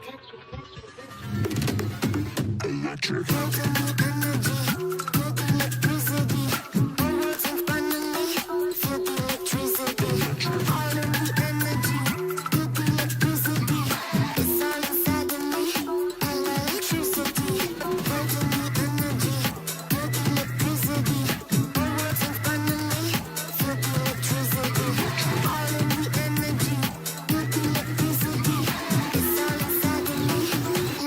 Electricity.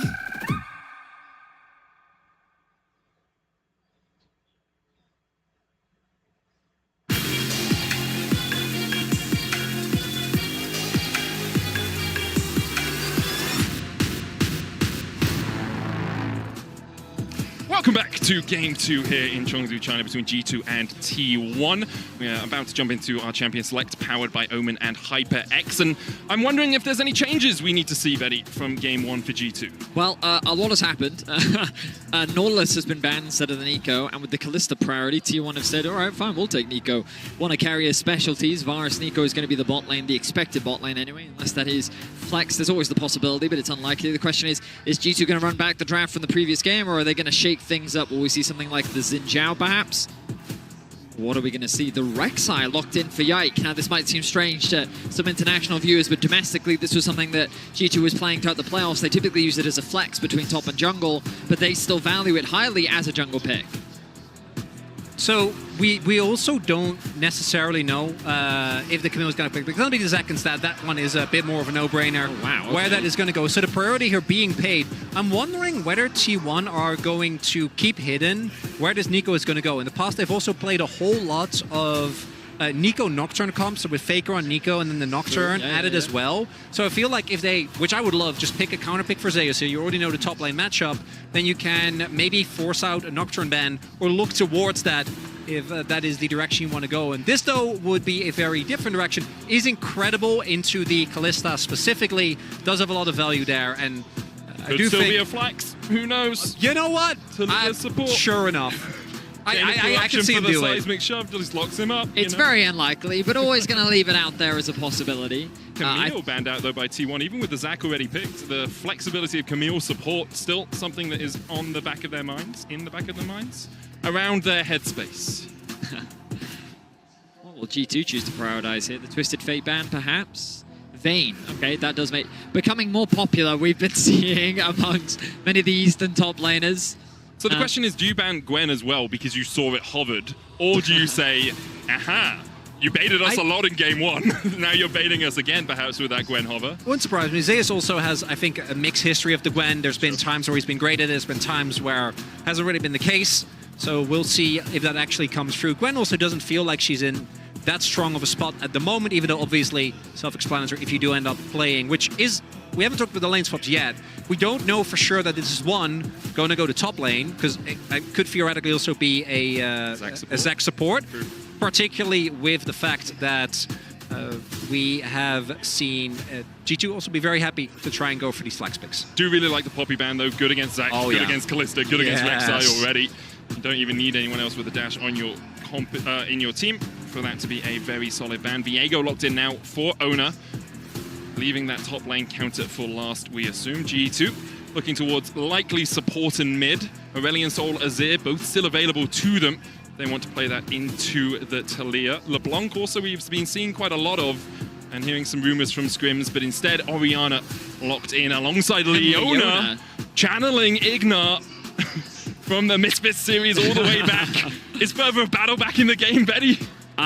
No. Lethal Tempo Leona is the new GOAT. No, I'm kidding. Hey. But wow, okay, Mickey bringing out another unique support, not in the sense that he doesn't play the champion, but not typically what we've been seeing in the meta so far. They wanted another form of engage. A lot of the damage reliance going to be coming from Hans Summit and Caps. I feel like last game it was very difficult for Hans Summit to get the damage out that he needed to. He was very outranged in the fights, and he had a front line that he just couldn't get through. Let's see if things are going to be different this time around, because carrier support I think is going to be very difficult to deal with once again. While they do have a lot of engaged tools on the side of G2, I think T1 with Gumayusi's Varus and Faker's Taliyah, you're going to run into very similar problems of if you can't get onto the backline, T1 are going to run away with these fights. Yeah, it's also, as you already mentioned, Hansam in the last game, it was really hard for him to get in effective range. This time around, he's playing into Taliyah, and there was the Nico as well. So going to, again, be tough. I'm also looking for Hansama and Mickey to link up a bit more. I feel like there were a lot of opportunities where the aggressive potential of the Fate Skull wasn't really utilized in a way that could have really helped. One thing that I do like in terms of adaptation from G2, as much as I like the counter picks, after that game, it did feel like when it came to actual team fights in mid-game, they didn't quite know how to play it out, right? Like when it comes to the roams. Wasn't that good either. Well, I both of them, I'll agree with. Okay, yeah, fair I didn't enough. mean that as an Fair excuse. enough. I was saying that. No. I really didn't mean it as an excuse. I was like, they didn't play them well, and their comp was bad at them. Yeah, you know, yeah. It was both. And in this, they do have a lot more straight, raw team fighting power, great ball delivery systems. So we'll see if that's going to be enough to match T1 in a team fight. This Ornn also really big because T1 didn't actually have any engage, and Ornn is about as good as it gets. Yeah. Long-range engage helps you out a huge amount, and then the follow-up, seismic shove, you've got the Chain of Corruption, you've got Pop Blossom coming out from Keria. We have to keep our eyes to see where Keria is on the map as we make our way into Game 2 of this series. I will say, though, that T1, once again, I feel like I've just got comfort across the board. Maybe you could argue that Zeus, you don't typically associate him with Ornn, not to say that he can't play it. That's especially recently, 100% But you kind of look at the other four champions. Viego for Oner, Faker's Taliyah, Gumayusi Varus, like they're all like, you know what I mean? It's just, this is such a T1 draft that they should feel extremely comfortable and confident in this position. And so again, pressure's going to be on G2. Obviously, they're not coming into this series as the favorites. There are definitely believers out there that G2 can do some damage, but that's assuming G2 can demonstrate the ceiling of what this roster is capable of. And I definitely think that we've seen some very high highs of this G2 roster. The question is, can you pull that off against this T1 roster? Defending world champions coming in as a bit of an underdog when it comes in the context of MSI. I think we can all agree Gen.G and BLG the kind of front runners for the tournament, but T1 a roster and team that you can never afford to count out. Yeah, it's also T1's, you know, the expectation on T1 is really weird given the last 2 years of this roster. So it's always like, even if they don't win LCK, which they haven't since spring 2022, regardless, you're always going to go in internationals and be like, ooh. They're just a little bit built different when it comes to those. They have an aura. They do have an aura, and the man on your screen has a lot to do with that. Do want to note that it's interesting. I was actually wondering whether we were going to see any swaps occur. Not going to be the case here. And to be fair, I feel like the Zac into Ornn matchup also, particularly once you get a couple of points in W, I do think you have a decent trading power. Early on, though, that'll be a little bit respectful. I mean, they're both those, you know the meme that happened, the assassin tank DPS? Yeah. I feel like Zac can also fit in a very similar moniker. Maybe not to the same degree, but we've seen him be a very effective lane bully against many champions, and it's largely due to his sustain. We turn our attention to bot lane. Mickey going in, looking to engage. Catches Keria, has to flash away. Flash for flash so far. Heal used by Keria alongside the ignite from Mickey. Mickey does have Hex Flash though, while Keria does not, so G2 will be happy enough with that trade. One thing though, if we look at the jungle pathing here, Oner is actually just doing a full clear from top towards bot, so might be looking to go for a play towards Mickey. This wave is going to be shoving in, and Yike can either choose to cover for his bot lane as they shove in, because it is still kind of hard, right? Varus still has a lot of power, or he's got to take his topside camp. So we'll see what Yike will end up doing. Might even look for a play on mid here. Honestly, was expecting a stacked wave into potential dive bot, but Yike trying to navigate a way around that ward on the Raptor camp. Will avoid being detected for now, but as you rightly said, he's going to be on the top side of the map, which is a little scary for Hans Sama and Mickey. They're playing extremely aggressive. Perhaps their game plan is to try and get this push in and then look for an early reset. Mickey trying to garner some early information. He needs to be careful, though. Still only level 2. Tanglebob's going to hit onto him. Gumayusi chasing in Mickey, already down to half HP. The chase continues from T1 as Oner joins the battle. Hans Sama with the rend on Guma, trying to get the slow down. Oner still chasing forward. Mickey, no flash. Tanglebob, Spectral Maw, Keria on the board. Your jungler is topside. You can't play that aggressive into the enemy jungle if you don't have flash. I mean, we were just talking about it, right? Like, I guess the game plan there was to get that push in, go for the early base. Mickey didn't have any wards in his toolkit, so I'm not sure what kind of information he was trying to garner, but the fact that he was only level 2 as well meant that he didn't have his W up, those extra resistances, and T1 could chase him down. First blood secured for T1. And often you'll think, oh, it's only the support getting the kill. Well, let me tell you about Keria's Neeko. This guy often outdamages his carries in a team fight. He has a 100% win record on the champion, and it is going to be very difficult for G2 to keep track of him. As you can see, currently coming out onto the map, is he an accessory Varus? Sounds like an organ that you might have. Well, that's just my accessory Varus, actually. No, but this is the curse of Guma, right? Because if you know the SpongeBob meme where Squidward's just looking out and he's like seeing them have, that's Zeus and Keria. Like, oh, Camille support, Vayne top, and he's like, big Varus again. It's fine. I'll just Levelity Varus for what, like the 3rd year in a row? It's okay. I'll just play it again. Great vision control from T1. Spots the roam from Mickey. Keria coming in from the side, Oner joining in as well. Yike looking for the damage. Mickey just walking straight forward here. Faker still holding on to the seismic shove, and Mickey is locked up with it. Mickey rooted with the tangle barbs, and he walked right into his own death. When Faker comes knocking, you do not answer that door. Mickey 0-2 now. So much hesitation on the side of G2. It was unclear whether they wanted to fight or whether they wanted to disengage, but T1 once again find a punish onto Mickey. They're going to take away the Raptors too. Oh, Smite will come through from Yike. But T1 punishing that early flash from Mickey. You'd think that the game plan would be get the Summoners early bot and then commit to those plays. But with Yike pathing away from the bot side of the map and Oner just working with Keria to find these early picks, T1 find themselves with a 1k gold lead already. And in game 1, the question was, can G2 use a lead to snowball the game away from T1? Now in game 2, the question, if you're an EU fan, is can G2 come back from a deficit? Because already 1,000 gold behind. Keria has 1-0-1, getting fed on this Neeko. Faker again in the mid lane, getting fed in the early game. And T1 will be very happy with this state of affairs. Yeah, it also becomes about how do T1 play with leads, and the answer is very oppressively, unfortunately. As they are, I'd argue, one of our most, at least when it comes to the top tier teams in the LCK, by far the most aggressive. When it comes to just continuously looking for plays, Caps does have his flasher, should be fine, even if it is forces to cancel. One of Portugal coming down as well. Broken Blade still has the passive, looking for the brittle. Zeus flash forward, but the unstable matter for Broken Blade is enough to heal him back up. Zeus burned his flash, burned his ult, and Broken Blade just walks away. That was a heavy commitment from Big win, yeah, for Broken Blade. I'm kind of surprised. Now the bot lane dive for Oner. There he is, stepping forward. There's the Weaver's wall in by Faker as well. Mickey does have the flash back up, looking for the stun, but can't find it in time. Oner possesses him. And underneath the tower, he is fine as roses. T1 starting to retreat away. Caps was spotted on vision as he walked into this Tribush. Oh, and I wish that instead they would just go for the shoving the wave mid and trading a plate. Like by the time G2 arrives, the play is already done. And in the case T1 overcommits there, you might get a punish opportunity if they also go for the dive on Hans, but isn't the case. And T1 basically get that bot side play for free, courtesy of Faker's Weaver's Wall. Flash away by Faker as Yike was looking to collapse the shockwave coming in. Okay, paid something. Yeah, but something out of it. It's the...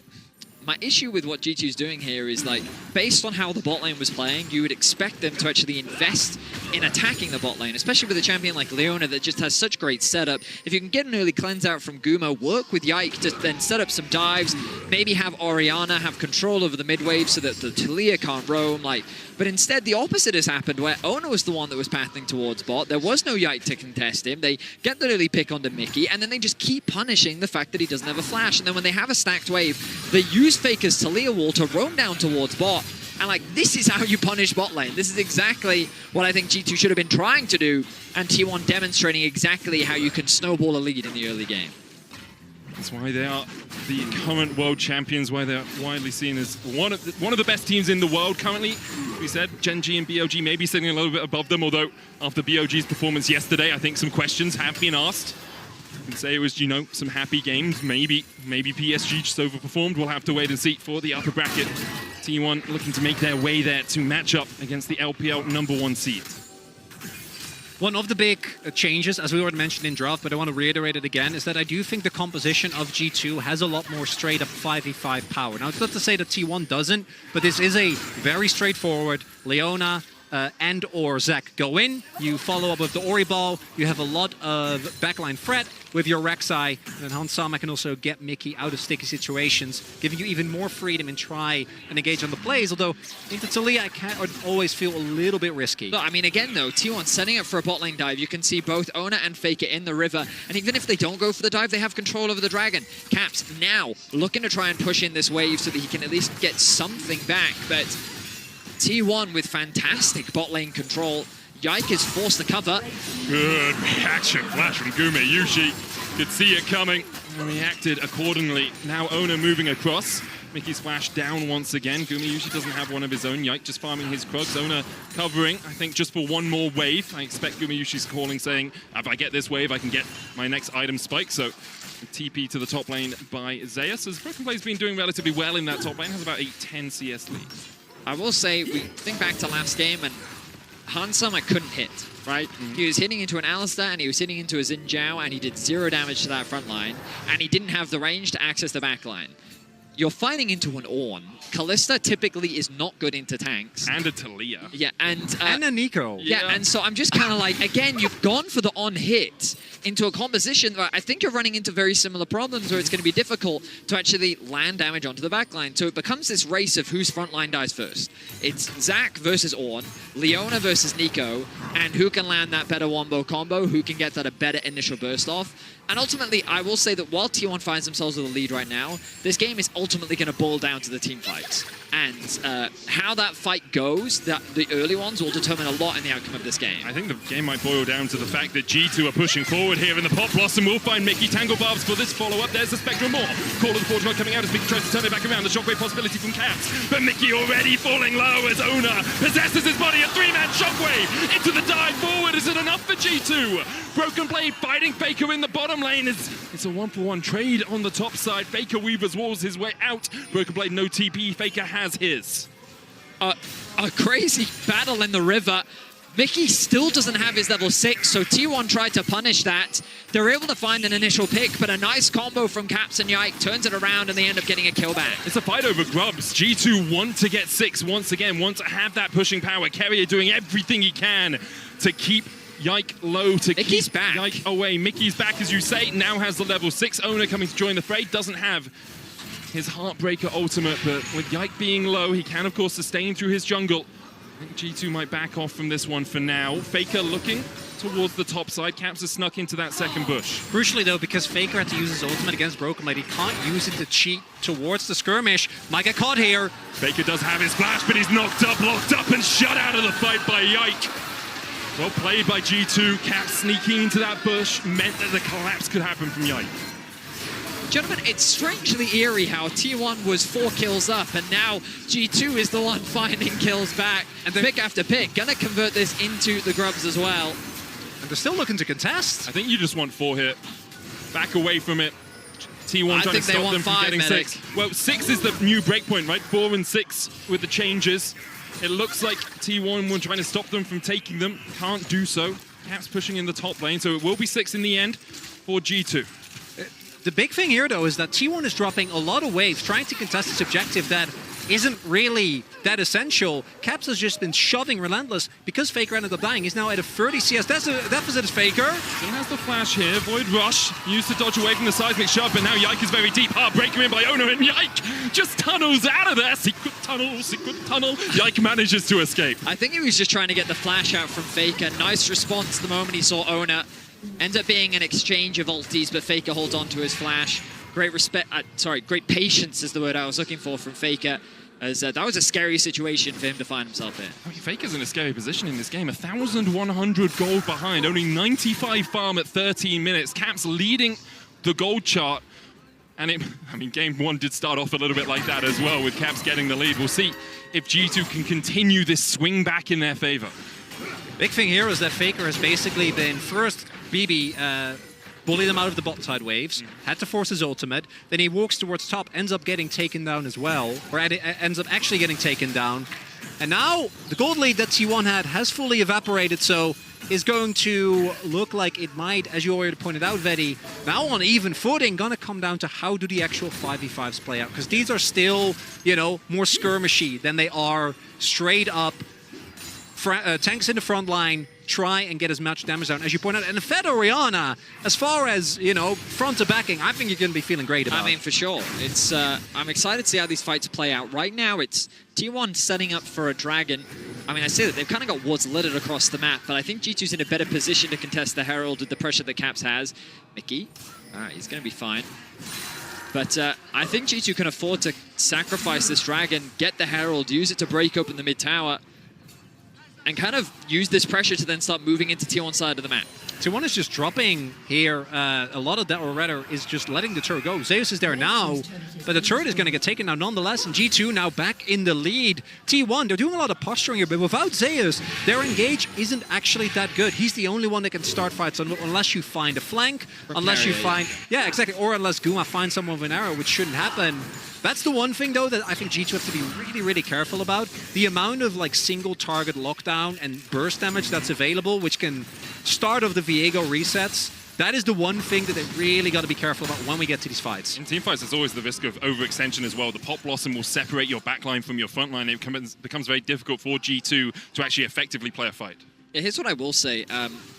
I talked about it earlier, that I had some concerns around Hanzo actually being able to deal damage in the fights, but when we think back to the regular season of G2 playing, when Broken Blade was on... Oh, hang on a second. Keria has been spotted here. Right, looking for him, goes forward, Keria flashes away, Drake secured. Broken Blade diving onto the back line. It's only Keria for now. There's the Pop Blossom, TP's behind. As Keria will fall first, the TP behind from T1. Not going to look for any more of a collapse. Faker just investing there. G2 can continue to press in. Broken Blade, channel the E, doesn't go for it. Faker forced off towards the top side by Caps. It's a 2-level disadvantage for Faker right now. He's been starved of XP. It's actually about a level and a quarter if you look at how far Faker is towards that 6. Faker holds the flash, flashes the wall, and the Zenith Blade just short from Mickey. I think that's still a decent trade, though. Trading your support flash. Oh, Hansama. Faker going in with the Weaver's Wall. Hansama side steps aside, McShove. Oner coming from the bottom side as well as the Call of the Port God is flashed by Hansama. In the end, turns out being a couple of flashes for a couple there. The thing about Faker's play is it keeps G2 still on the map. Remember that they made that Dragon play, haven't actually had an opportunity to reset, whereas Guma is already making his way back out. This could have been a window where T1 maybe could have taken a tempo advantage, but G2 immediately move up towards top. They still have Hansama clear out mid. Bot is still pushing in their favor, and they're still going to look to try and contest this Herald. Arrowed path in by Oner. Could just look for the smite. Standing still. Not going to be seen by the tremor sense from Yike. Hansama dashes towards him. Have that exclamation mark above his head showing that Oner is closest. Guma, beautiful footwork from Guma. Put him on stage at the Ritz. That was gorgeous, dancing away from the elastic slingshot and the stretching strike. Now back-to-back, though, the team has gotten a pretty substantial early lead, and it is then evaporated.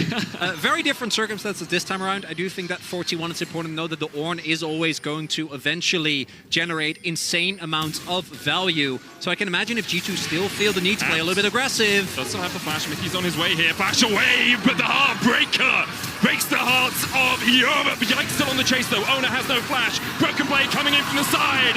Let's bounce, baby! Faker locked up. Oner sent packing. G2 get 2. I don't think the game plan was for Caps to die, but G2 make it work. 2 for 1. Gumayusi and Keria that were on the rotation up to try and turn this play around. It's not going to work out. The Herald is going to be dropped as G2 try to convert this into 2 towers. The gold lead is quickly ballooning in G2's favor as game 2, the momentum is shifting. Mickey looking for Faker here. Pops the ultimate. It's actually Keria, sorry. Massive Pop Blossom. Guma trying to turn it around onto Hans Sama. Can't quite get close enough. Another piercing arrow might be enough to get through him as Broken Blade hits the tower. Can't do damage to that one. Oh, that's the mid lane tower still stands. I was really confused then, but that made sense. Thumbs up from Broken Blade. He's going to be spotted on all this vision, and Guma's going to respect it. Man, Guma's so crazy good. His positioning and his footwork is so incredible to watch. Able to outplay Hans Sama and Mickey in that fight, but let's look back at this top play. As we take another look here, you see how ready G2 is. It's flipping a classic T1 play, which is the mid laner is bait around. Yes, Caps end up going down, but you're still going to take that trade, especially because Oner was actually getting slowly more and more fed. Instead, with Yike and Mickey already there, could have killed it, but the presence of Broken Blade guarantees that they're also able to pick up Faker, even with the amount of self-heal that the Taliyah has. The breaking point, though, for me is going to be, do they win this the Infernal Drake? Yeah. Because that is going to be, if T1 ends up winning that and gets Soul Point, then I think the game becomes incredibly hard to play out for G2. Shockwave in by Caps as Faker's pulled back. Seraph's there. Yike coming in from across the wall as well. The Smite can go in with the Void Rush, but Caps takes the kill. G2 collapses. T1 were looking for something on the top side. A 2,500 gold lead now. Yike 4-0-1 on this wreck. Close now to a 2-level lead over Faker. 1.7k the gold lead, and Caps is playing a calm and controlled game as he works with Yike to just attack and punish these side lanes. This is the mid-game G2 have been working on all year long. Jump in by Broken Blade. Does still have the passive TP coming forward as well. Broken Blade able to get out with a flash and a Let's Bounce. He's put into the Cell division. Will T1 continue to collapse? You've got the Call of the Forge God. You've got the Pop Blossom. Keria looking for the flank. Can't quite land. The Tangled Barbs. Instead it elects to a Blooming Burst. A lot committed with the Dragon spawning in 25 seconds. G2 had to commit a lot. Trying to keep my eyes on Caps. That ultimate available in 5 seconds, but Broken Blade. No flash, no ult, no flash on Caps. Summoners available for Faker. Zeus is going to get the upgrades. I feel like this is a scary position for G2 to fight, but it looks like they're going to go for it. The one thing that G2 do still have is full control here. They also have the ward as Guma. Cleanse. No flash. Holds on to it wisely.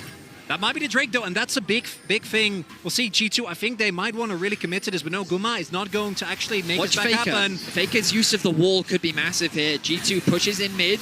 The Dragon is started, but it's T1 that have access to the river. Broken Blade's going for the flank. Let's Bounce, about to come back off cooldown.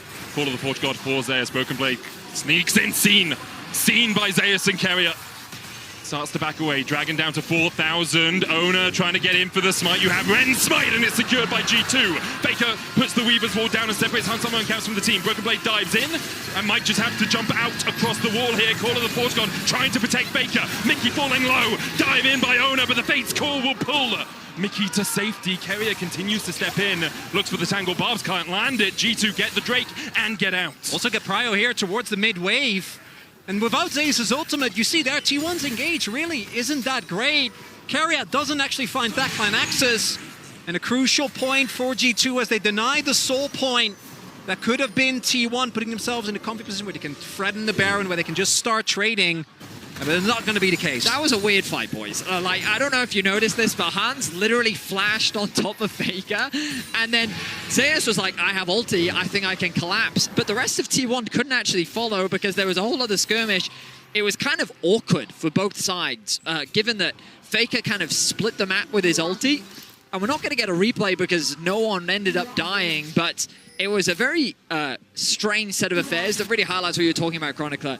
When the engage kind of disappears from Broken Blade, Mickey, and Zeus, the teams just kind of look at each other. Just standing there menacingly. So ultimately, G2 walk away with the victory because they hold on to the gold lead, they secure the Dragon, deny that soul point from T1, and now things like the Baron become a point of contention, and you've got to remember that while neither team have the fastest Baron, T1 is very scary at being able to sneak these Barons away at a time that you least expect.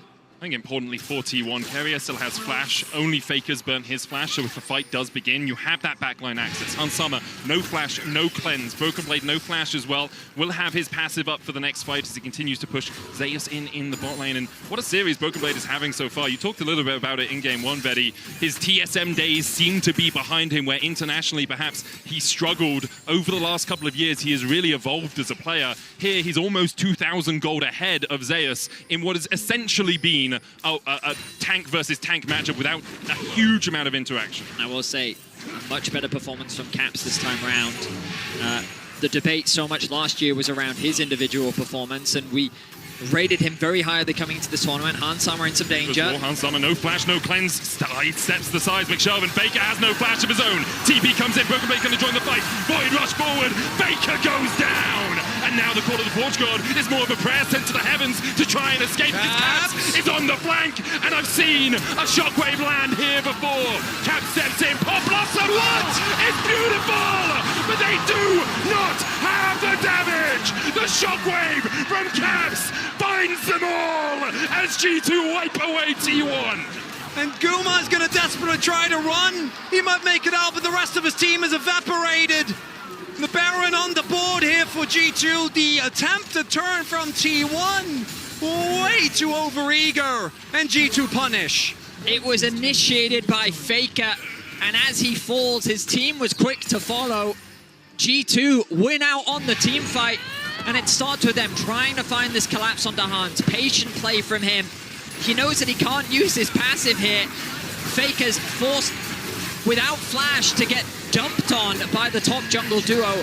Mickey locks down Ona, but then we see Keria with a fantastic ultimate, thinking that the fight is turned, but then Caps' shockwave connects onto 3, and Guma just doesn't have the damage to win the fight for T1. Owner, I think, tried to flash over it, try to get out of range, and then he could have gone the reset. I don't know if that would have been enough, but the play doesn't end up working out, and now the gold lead, 5K here for G2. And you just see how much healing G2 have in fights as well. Zac, Rek'Sai, so good at just buffing themselves back up. So difficult for T1 to get through that front line. Now, as you say, a 5,000 gold lead, Dragon up in 50 seconds. Mickey caught out just a little bit with that blooming burst. He'll take a chunk. The Baron, a possibility. And G2 have to be worried as well. If you go for the Dragon, are T1 just going to sneak a Baron? And you already highlighted Vetty, but when that play happened, I thought Faker had stopwatch. Normally when he goes for plays like this, it really is with him in mind that they're going to collapse on me, got to be ready. Instead, Hansama uses the most overpowered bit in the game, which is walking.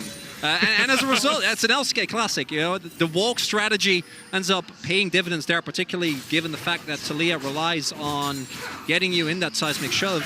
And it really is, in the last game we saw him recuperate. I feel like on the Taliyah, Faker hasn't been able to consistently reach the highs that he has on his Orianna, on his Azir, and we're seeing some of that here. Now, in the upcoming fight, no flash for Guma, and no control for T1. T1 are the ones with their backs against the wall. Guma feels like a very... Oh, hang on a second. Broken Blade. Onto Faker once again. Faker flashes away. The stretching strike will pull him back, though. And Ona might be the first target as Yikes sinks his teeth into the fight. Faker now forced away. The Weavers will pull back. Broken Blade on this Zac has not given T1 a moment to breathe. 8-0 for Yike and Baron on the cards. The top jungle duo is just a diving menace. Domestically, questions were thrown out around what does this Rek'Sai even do? Gentlemen, it's 8-0-3. It's been involved in 11 of G2's 12 kills, and it is making it difficult for T1 to play the game.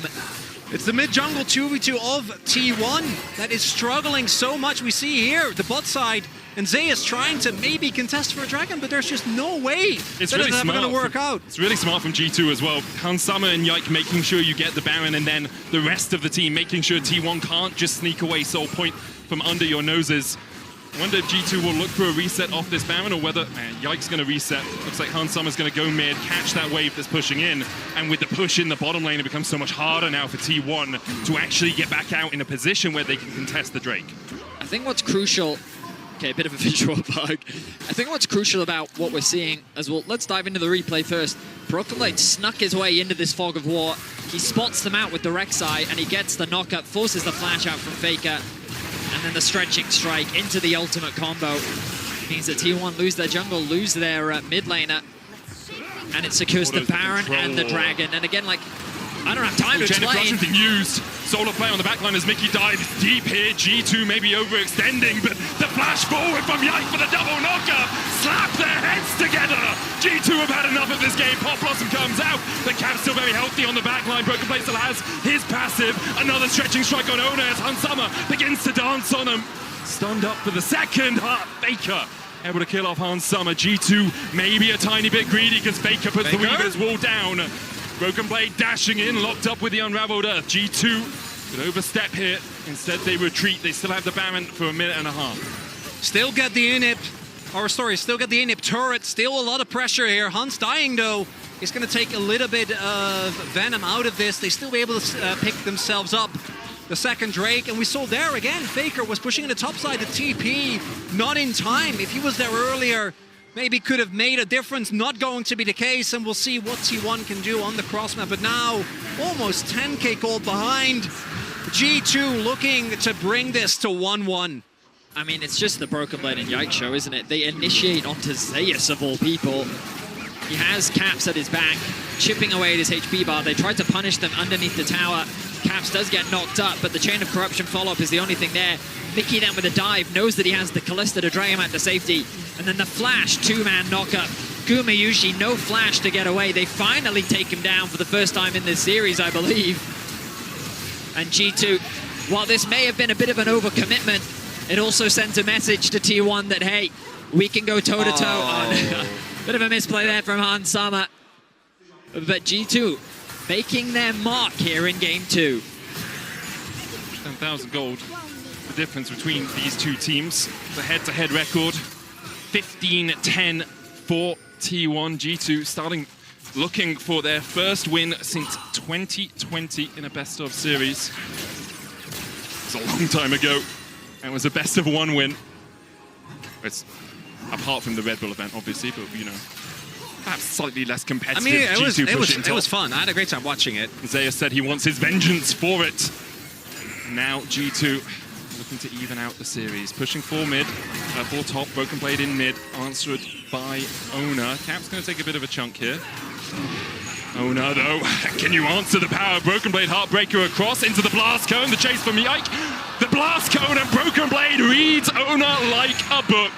Mickey comes in from the side. There's the stun. Brokenblade slaps him around the head and gets another kill on the board. That might be the sign for G2 to actually look for the end. No Viego resets take so much threat out of this composition. Their lead is immense.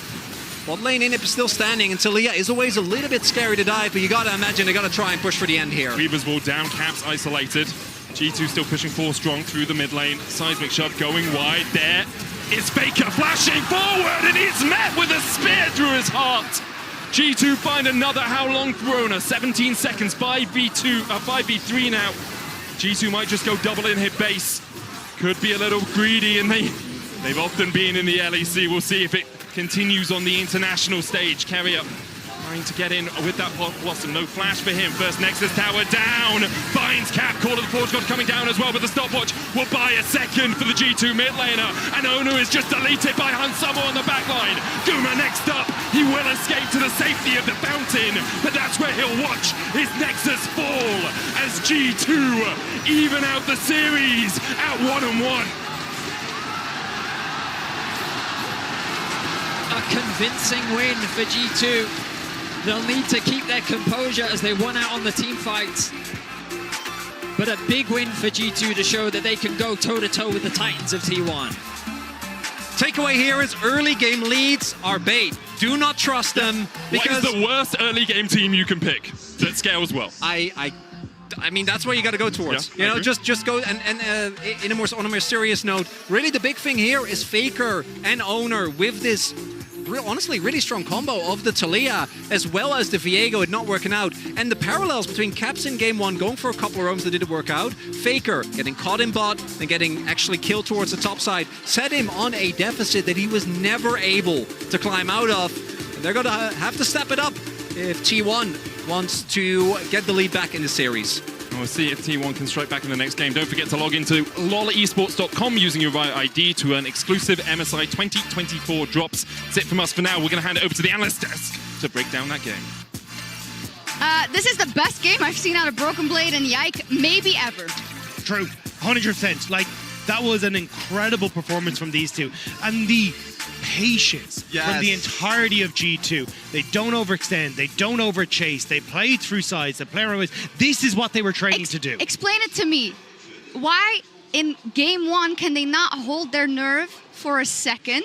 And here they play out this game the way they're supposed to. To be fair, it's been 26 days since they've been on the stage. Even T1 said that being in play-ins was great to just have that on-stage experience. So I'll give him a pass. All right, yeah. Yeah, sure. Now, we do have a bit of a reaction from one of our favorite rats. So let's take a look. It's only one of those. XTD? So much last year was around his individual performance, and we rated him Slow very down a highly bit. coming into the Hansama, no flash. in some danger. Nice movement, Hansama. No flash on Faker. Get in. Nice, BB, nice, BB. Just chill. Okay, just go in, Mickey, fuck it.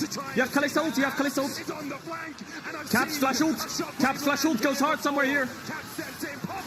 Oh, shit! The shockwave! No! Get the Baron!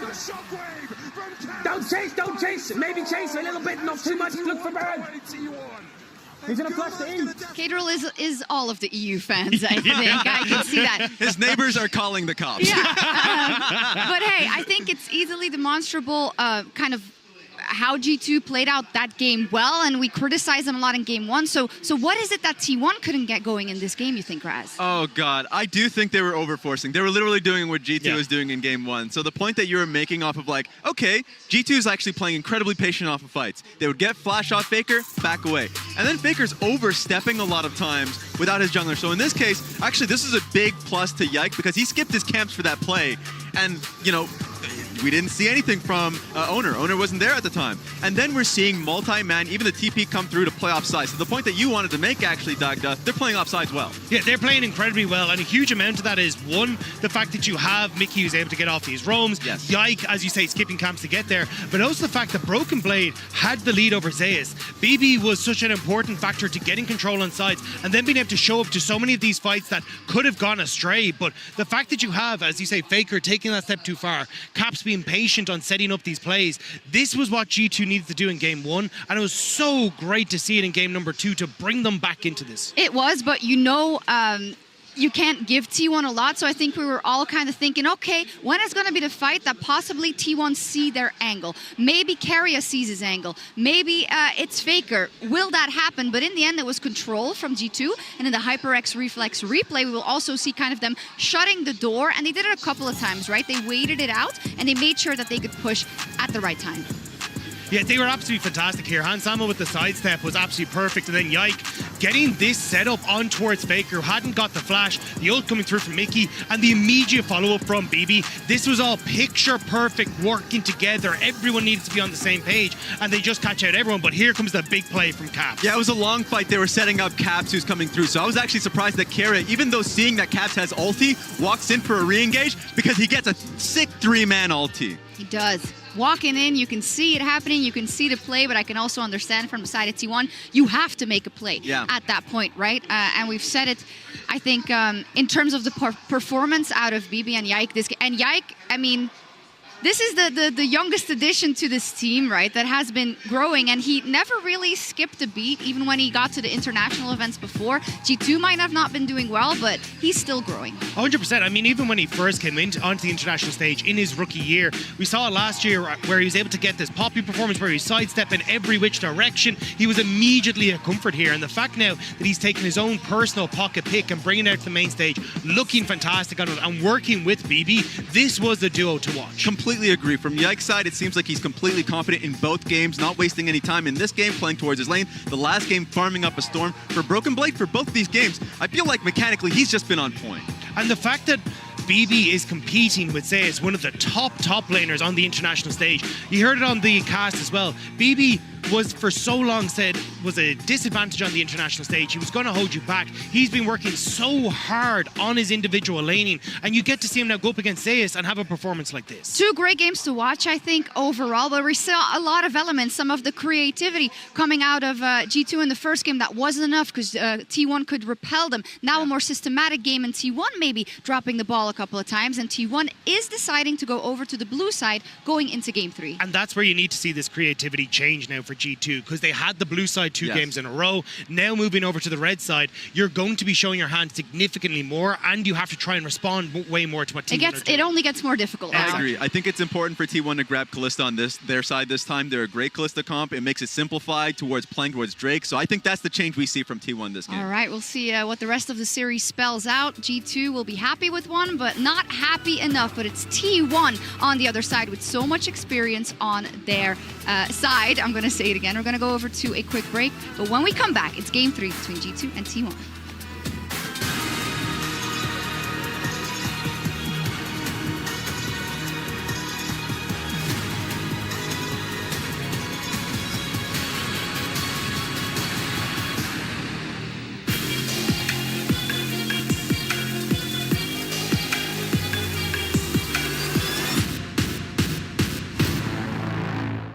Excuse me, would you mind taking a picture of us? Oh, no problem. Thanks. Ooh, yes, problem.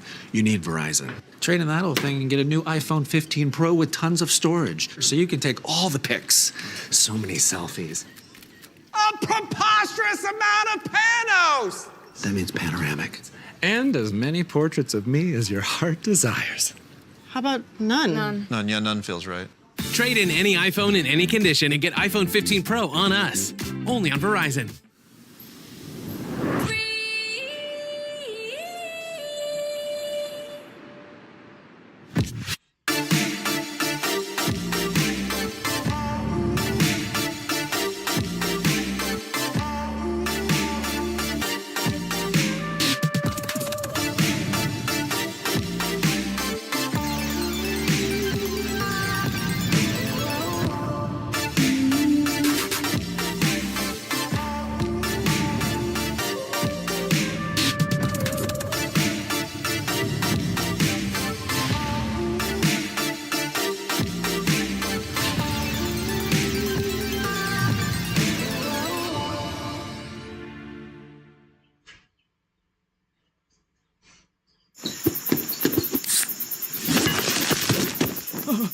Red Bull gives you wings.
welcome back to Chengdu, China, where we are here for Game 3 between G2 and T1. You know things are getting serious when the LCK analyst takes off his jacket. T1 sweating. There's a lot of people in the audience, okay? I run hot. This has nothing to do. You're fine. You're feeling fine right now. You feel fine. I feel fine. I trust my team. Okay. You know, it's taken a long time. Well, T1 don't trust that Zac anymore. Well, they shouldn't, because Broken Blade really did a number on them. We were actually talking about Vedi during the downtime as well. Like, to what extent, once you get fed, particularly on champions like Zac and Rek'Sai... Oh my god, they banned the Rek'Sai as well. Yeah, because they were maximum respect from T1. Absolutely not. So Ashe going to be taken away from G2. This leaves the Varus and the Kalista up. T1, of course they're going to go for the Kalista. We already saw last game how they are fantastic at punishing your mistakes in the early game. Bot lane dives are going to be the play. Now, if G2 were to lane swap, this would be the time to do it. Jinx, things like the Scion, these were all answers that you used during the regular season to be able to match some of these strong laners. But they're saying, you know what, we've got Varus Orianna, we're happy to go toe-to-toe in the 2v2. I love this Orianna pick because specifically the Orianna is the champion that Faker has always looked so insanely consistent on. And the Azir really has dropped in priority compared to where it was during the LCK, both regular split and in the playoffs due to some of the nerfs that came through. So starting off really strong here for G2. Imagine Faker is still going to go towards it for the team fighting power. Well, we'll see. The Aurelion That'd Soul be a is not first. something. Here we go. Aurelion Soul for Faker. Exciting stuff for sure. The scaling powerhouse. We've seen how commanding Chovy was on the champion. But I wonder if Nautilus is going to be paired up alongside this Kalista. Wait a second, Betty. First in his career, not just the first this year. The first time we have ever seen Faker competitively play Aurelion They're Soul. going for the Jarvan to boot. Wombo combos galore, looking to lock down the Poppy lock in for Yike. You have to imagine this is going in the jungle. Nice response here from G2. Counter picks are plenty so far in this series. Always the possibility of Poppy support as well. Into a Kalista, into a Jarvan trying to gank bot. It's possible that we see that move to support, Betty. My expectation is the jungle, but you're definitely right that the flexibility is an option. Agreed. One of the big things as well about Poppy is that if you do end up going for a lane swap, she's one of the best level 3 divers in the game, so being able to have extra threat coming from the jungle is quite huge. The big thing for me with Faker in the last game is that Faker has had a lot of periods where he wasn't the best mid laner when it comes to playing out the lane, playing mechanically, but it has been a really long time since I saw him have a game where he just really looked out of sorts of where to be on the map. So that is the big thing I'm going to look towards. Aesol, although we have seen some players look completely different on it, Chovy being, I think, the main example, when it comes to executing it in the early game, does have a lot of teamfight inevitability. I'm completely blank on the word. You know what I mean. Eventually he becomes a big dragon. Inevitability. Thank you very much. He breathes on everyone, and it is something that, given his somewhat shaky form in this series, I think is a good call. Sure, we'll see if Faker can bounce back. Bel'Veth, the respect continuing to be shown towards Yike. Again, I still think this Poppy is jungle, but the Nautilus, I was about to say, Nautilus has to be banned here, with the Renata ban heavily indicating from G2 that they want to grab that pick. Will they go for the Nautilus once more, sorry, the Leona once more, or are they thinking something else? Mickey, what have you got prepared for us?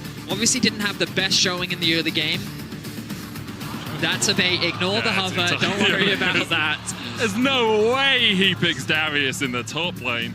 Vi could work really well. You called the Poppy support. It could still be top, of course. I was about to say. But the Vi lockdown paired up alongside Orianna, Chain of the Corruption. Orianna Chain of Corruption. Kalista's going to have a rough time. If they really wanted to shout out BDS, a Garen lock-in would be super cool. So what's big here is the fact that the Poppy also has a good matchup into K'Sante, which naturally would be one of the champions that you would go towards when it comes to blind picking top, right? There's still the opportunity here for G2. It is Zeus though, so he's just gonna blind the TF here. We'll see what Carrier's pick is going to end up being, barring some Jarvan support shenanigans, which, of course, the thing is, it limits his options a lot, right? Like, he's thinking, maybe I need a range support, but Renata's taken away. Like, you don't want to play, maybe Braum? Camille is a little bit Camille into Poppy! Okay. Now, I remember Carrier playing the Camille once. It was- and he it didn't was- win the game, but I don't think it was on his back. The game was Interestingly won. enough, he also played it like, I don't know if it was a year and a half ago. Didn't go great. In that game, you are very correct. Yeah, so also, again- not necessarily the guy. And as you're playing Camille into Poppy support. I know that. Yes. I mean, it gives you lockdown. If you can jump in, you put down your Hexagol Ultimatum, you have the follow-up with the Falling Sky, you have a gold card, you have Cataclysm, you have a lot of circles, okay? I do love me a circle If call. T1 circles manage to kill G2 before G2 can chase out of them, it's good for T1, but I'm not sold on the Camille. Here's what I'll say. T1 have a lot of threats onto low mobility carries. You've got Avaris and an Orianna who hate playing into Jarvan traditionally, and I think Poppy as an idea is good. My question is, have they cooked too hard?